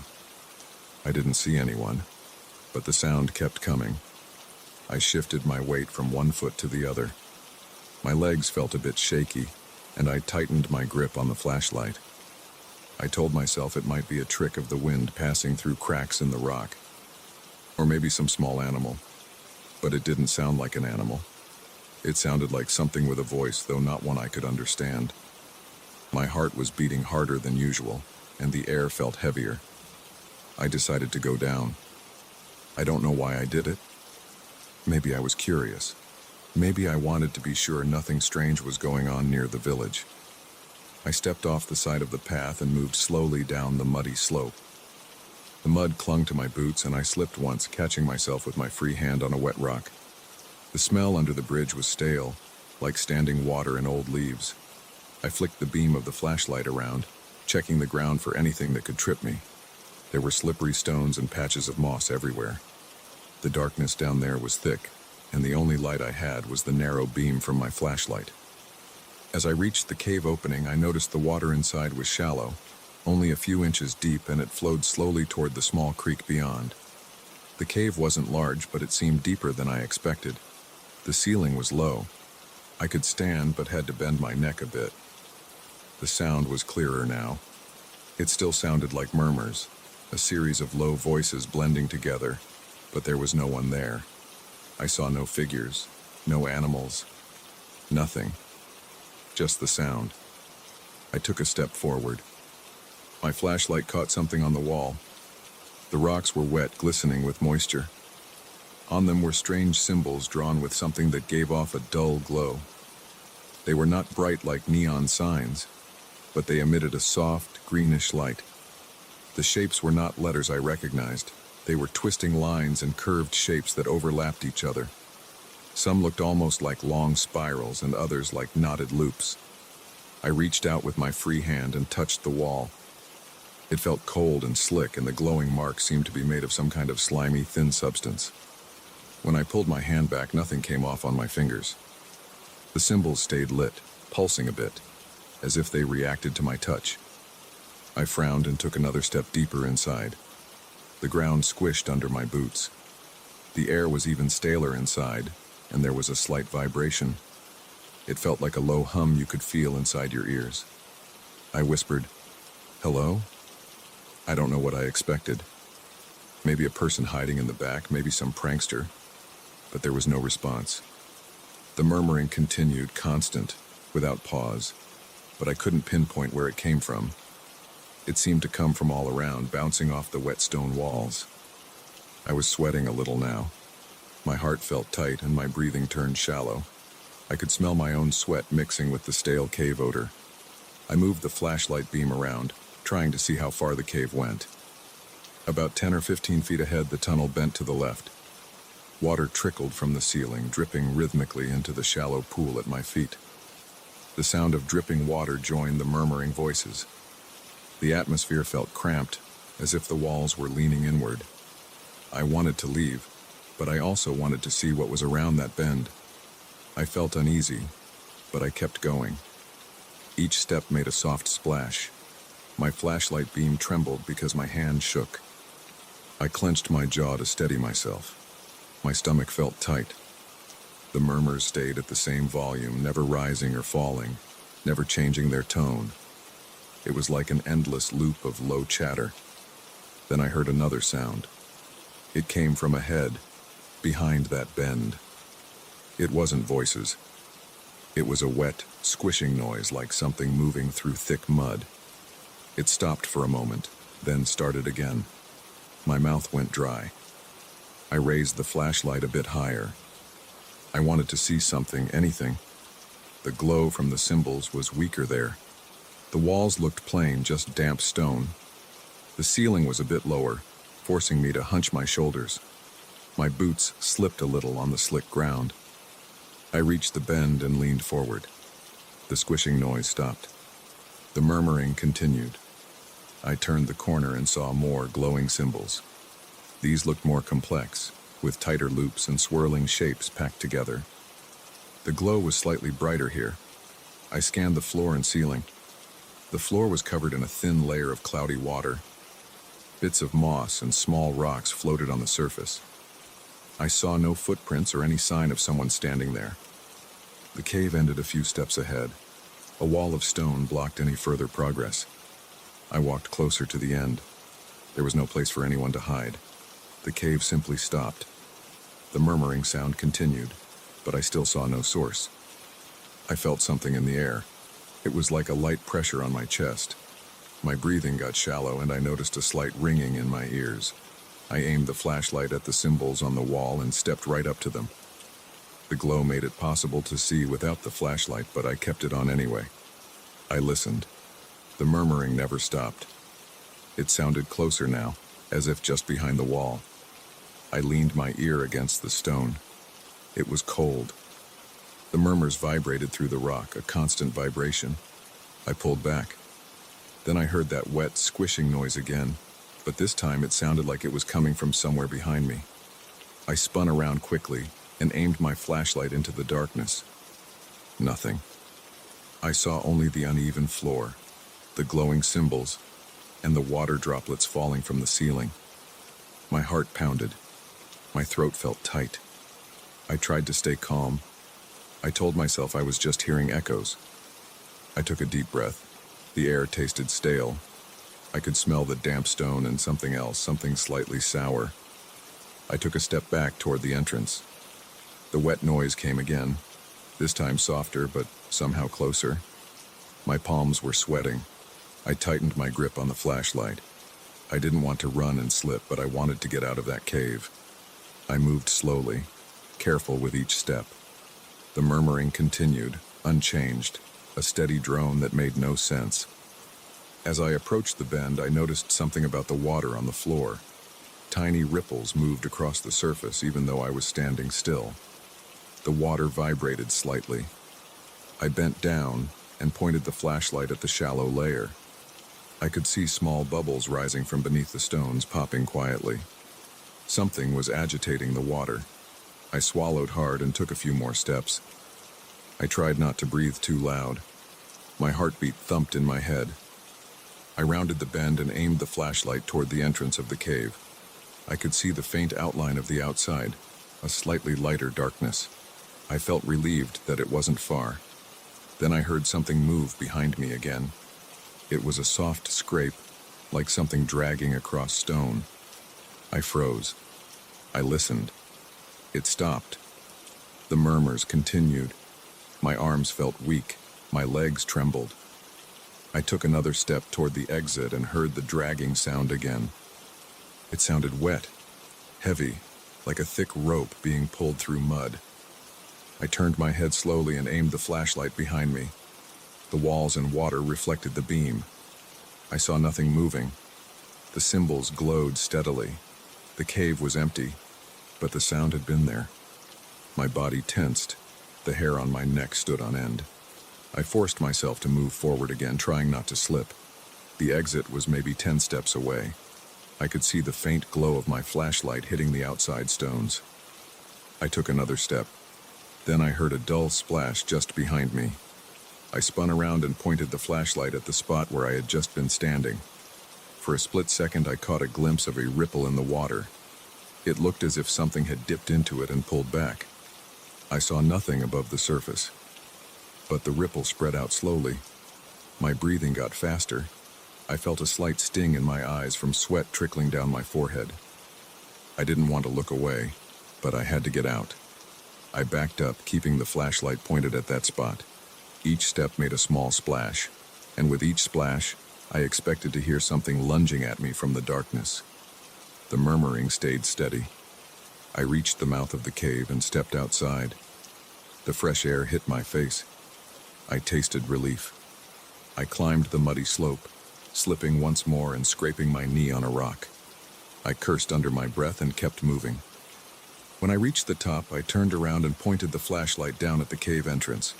From up there, I could see nothing but darkness. The murmuring was very faint now, almost impossible to hear over the wind. I stood there, breathing hard, my chest rising and falling quickly. My hands shook so much that the flashlight beam trembled across the ground. I waited, watching the entrance, expecting something to crawl out. Nothing happened. No shape emerged. No voice spoke. The night air was quiet except for the distant sound of leaves rustling. My clothes felt damp and heavy. I walked away from the bridge, my boots squishing on the wet ground. After a few steps, I turned the flashlight off to see if I could notice any glow coming from under the bridge. The bridge stood quiet and dark. No lights, no signs, just old stones. I turned the flashlight back on and moved further away. My muscles felt sore from the tension. I wanted to sit down, but I didn't want to stay near the place. I kept looking over my shoulder as I walked along the path toward the village. The wind felt cold on my sweaty neck. I tried to calm down, to focus on putting one foot in front of the other. Every time I blinked, I imagined those glowing symbols and that strange murmuring inside my head. It felt like I had left something unfinished, like I had stumbled onto something I should never have seen. But there was nothing else I could do. The cave was empty of any visible creatures, yet I could not explain the noises or the symbols. The sound of that wet movement was stuck in my mind. It had no source that I could see. The water ripples, the strange glow, the muffled whispers, none of it made sense. I had no reason to stay. I walked until I reached a fence post near an old tree, about 100 yards away from the bridge. I leaned on it and caught my breath. The air smelled like wet grass and bark. My knee throbbed where I scraped it. I felt the sting of the cut, and when I rolled up my pant leg to check, I could see a small scratch with a bead of blood. I wiped it clean with my hand, rubbed it dry on my pants, and kept going. The village lights were still far off. Most people were asleep at that hour. I knew I wouldn't be able to sleep easily after this. My stomach felt sour. I imagined those strange symbols and wondered if they were still glowing. They probably were. The memory of that cave and the murmurs would stick with me. As I walked, I stayed alert. I listened carefully for any hint of that strange sound following me. I heard only normal nighttime noises: wind, distant insects, the slight rustle of leaves. My boots made soft thuds on the damp ground. I cleared my throat, tried to get rid of the stale taste in my mouth. I was tired, but too wound up to relax. By the time I reached the outskirts of the village, I realized I had been holding the flashlight so tight my knuckles felt stiff. I loosened my grip, turned it off, and just stood there in the dark for a moment. The sky was still covered in clouds. I could feel the moisture in the air. Behind me, the direction of the bridge was just a patch of darkness. I saw no movement. I took a deep breath and forced myself to move forward. I would go home, lock my door, and sit in a chair until my heartbeat slowed down. I wanted to clean my boots and wash my hands. I still felt the cold, slimy sensation from touching those symbols. The memory made my skin crawl. I didn't know what was in that cave or what made those noises. I only knew it was not something I wanted to face again. I had seen no actual creatures, but I knew something was there. The presence was too strong to ignore. I would never look at that old stone bridge the same way again. The cave under it was no ordinary place. I would remember that night whenever I passed by. I would remember the murmuring, the strange glow, and the wet sounds in the dark, and I would stay away.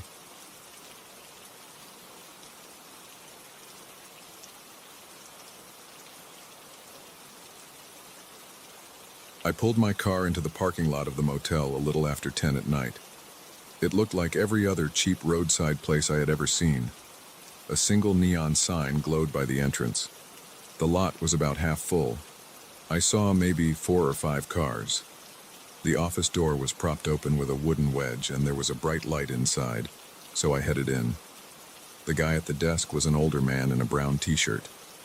He didn't smile, just asked for my ID and credit card. I gave it to him. He typed my info, handed me a key, and pointed down the hall. Room 16. The hallway smelled like stale carpet and cleaning fluid. The door to my room stuck a little, so I had to shove it hard with my shoulder. Inside, there was a small TV on a dresser, a queen bed with a thin comforter, a small bathroom to the left, and a single lamp on the bedside table. The air felt a bit humid, but I was too tired to care. I just needed to sleep. I locked the door, threw my backpack on a chair, took off my shoes, and lay down. I didn't bother turning on the TV. I just wanted rest before driving again in the morning. I'm not sure how long I slept. Maybe a couple hours. Something woke me. It wasn't loud, but it was enough. I opened my eyes, feeling a slight headache from not sleeping well. The first thing I noticed was a kind of whispering sound. I thought maybe it was coming from outside the window, but when I looked over, the window was shut. I could hear the air conditioner humming quietly next to the bathroom door. The whispering didn't seem to come from outside. It was too faint, but definitely inside the room. I sat up in bed. I listened carefully. It sounded like a person talking, but not at a normal volume. It was more like a muffled voice coming through a wall. I got up and pressed my ear against the wall near the headboard. Nothing. I moved around the room, trying to find a spot where the whisper got louder. When I leaned down near the electrical outlet under the dresser, I heard it more clearly. It was a voice, very calm, talking about something I couldn't fully understand. I pulled the dresser a little to the side. The outlet was behind it. I put my face close. The voice was coming from there. It was speaking English, but I didn't recognize the words as anything meaningful. Something about a woman wearing a green coat, someone else in a restaurant's back room, a man in a hallway holding a stack of folders. It made no sense. It was like a string of random details. The voice was low, almost a whisper, but steady, as if it was reading from a script.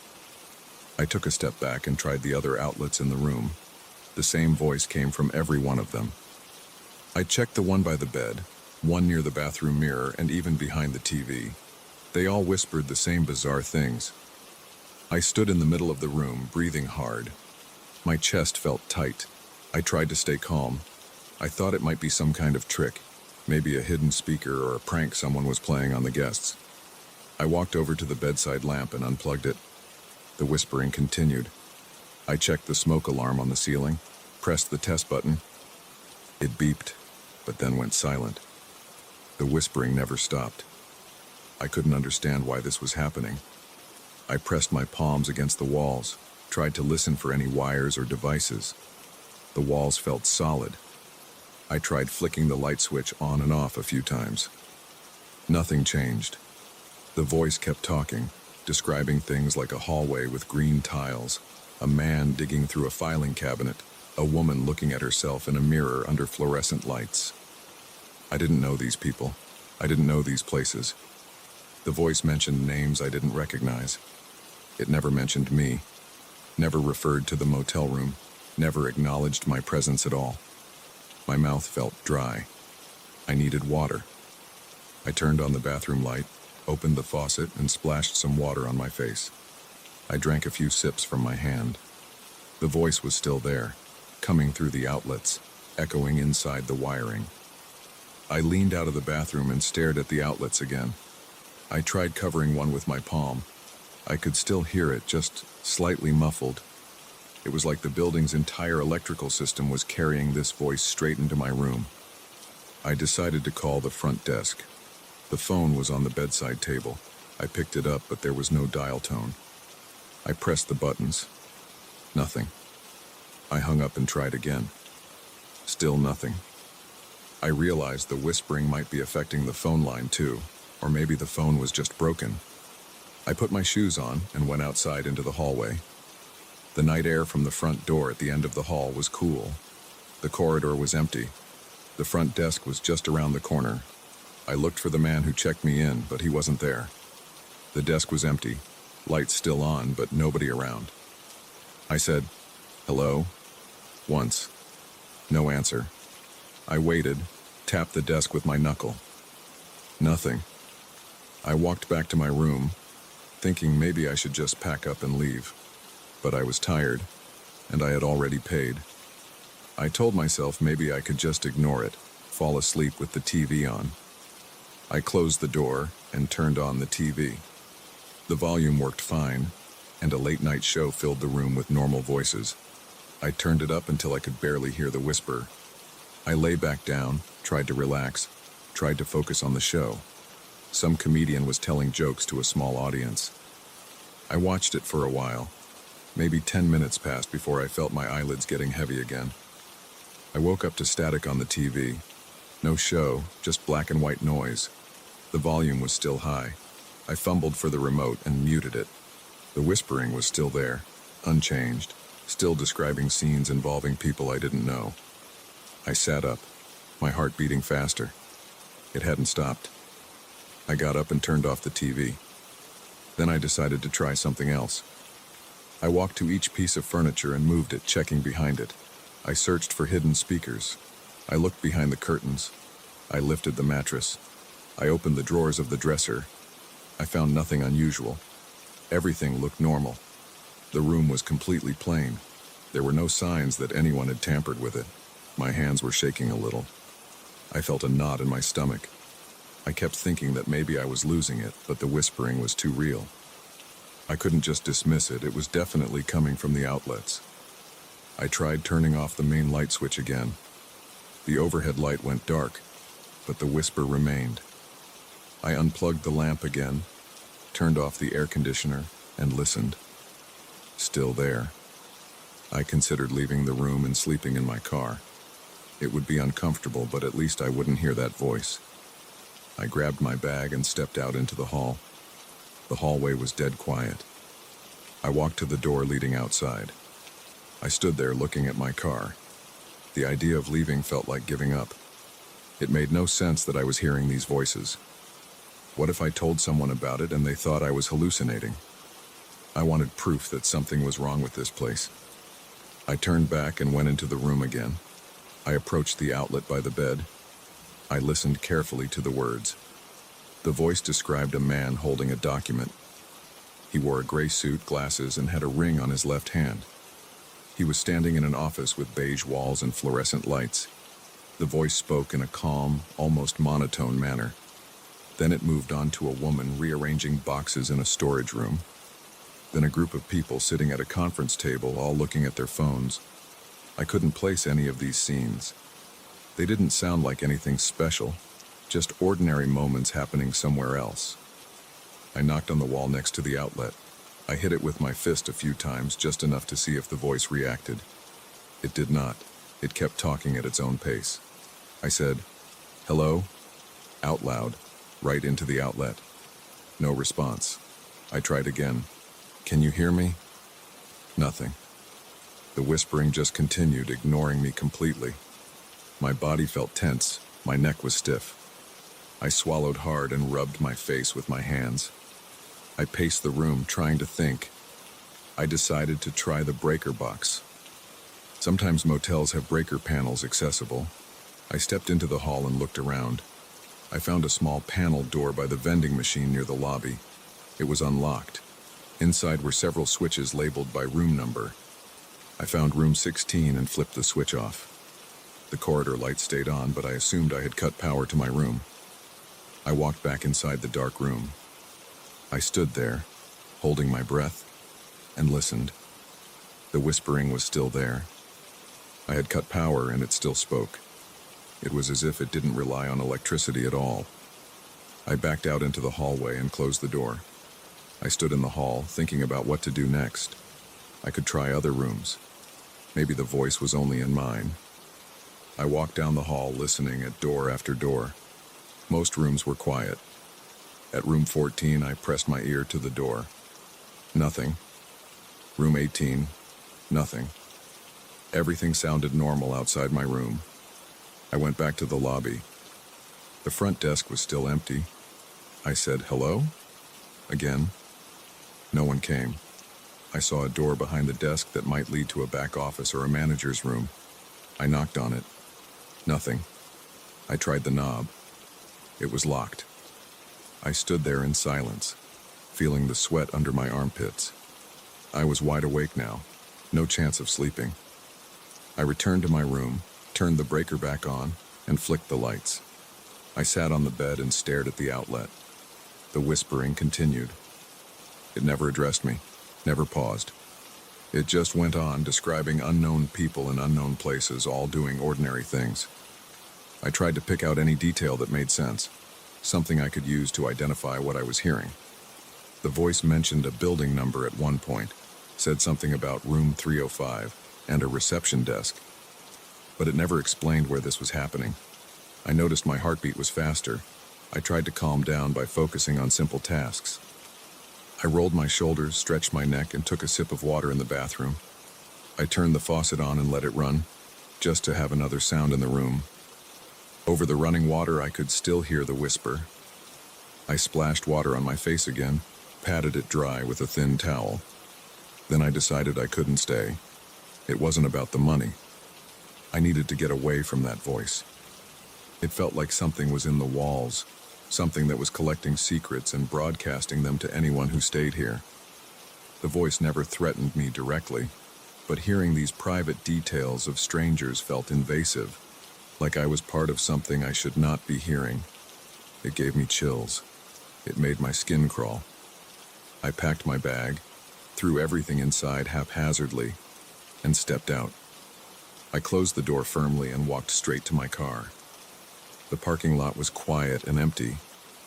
I looked at the sign on the motel wall. The neon light buzzed faintly. I got in my car and turned the engine on. I looked back once through the windshield at the rows of doors. I wondered if anyone else was hearing it too. But no one came out. No one complained. I backed out of the space and drove onto the main road. I looked at the time. 3:27 a.m. I'd had only a few hours of rest, but I needed to put distance between me and that place. I kept driving until I found a gas station. I pulled in, got out, and the cool air felt clean. I could still feel a slight tension in my body, but at least I was gone from the motel. Inside the gas station store, a young guy at the counter said, "Hey, how's it going?" And I almost laughed. After what I had just gone through, it was good to hear a normal voice. I bought a bottle of water and a pack of gum. He gave me change and said, "Have a safe drive." I nodded, walked back outside, and got in my car. For a moment, I listened carefully, making sure I couldn't hear any whispering. Just the hum of my engine and a distant truck passing on the road. Everything else was quiet and normal. I put the car in gear and drove, leaving the motel behind with its strange, unstoppable voice buried in the walls.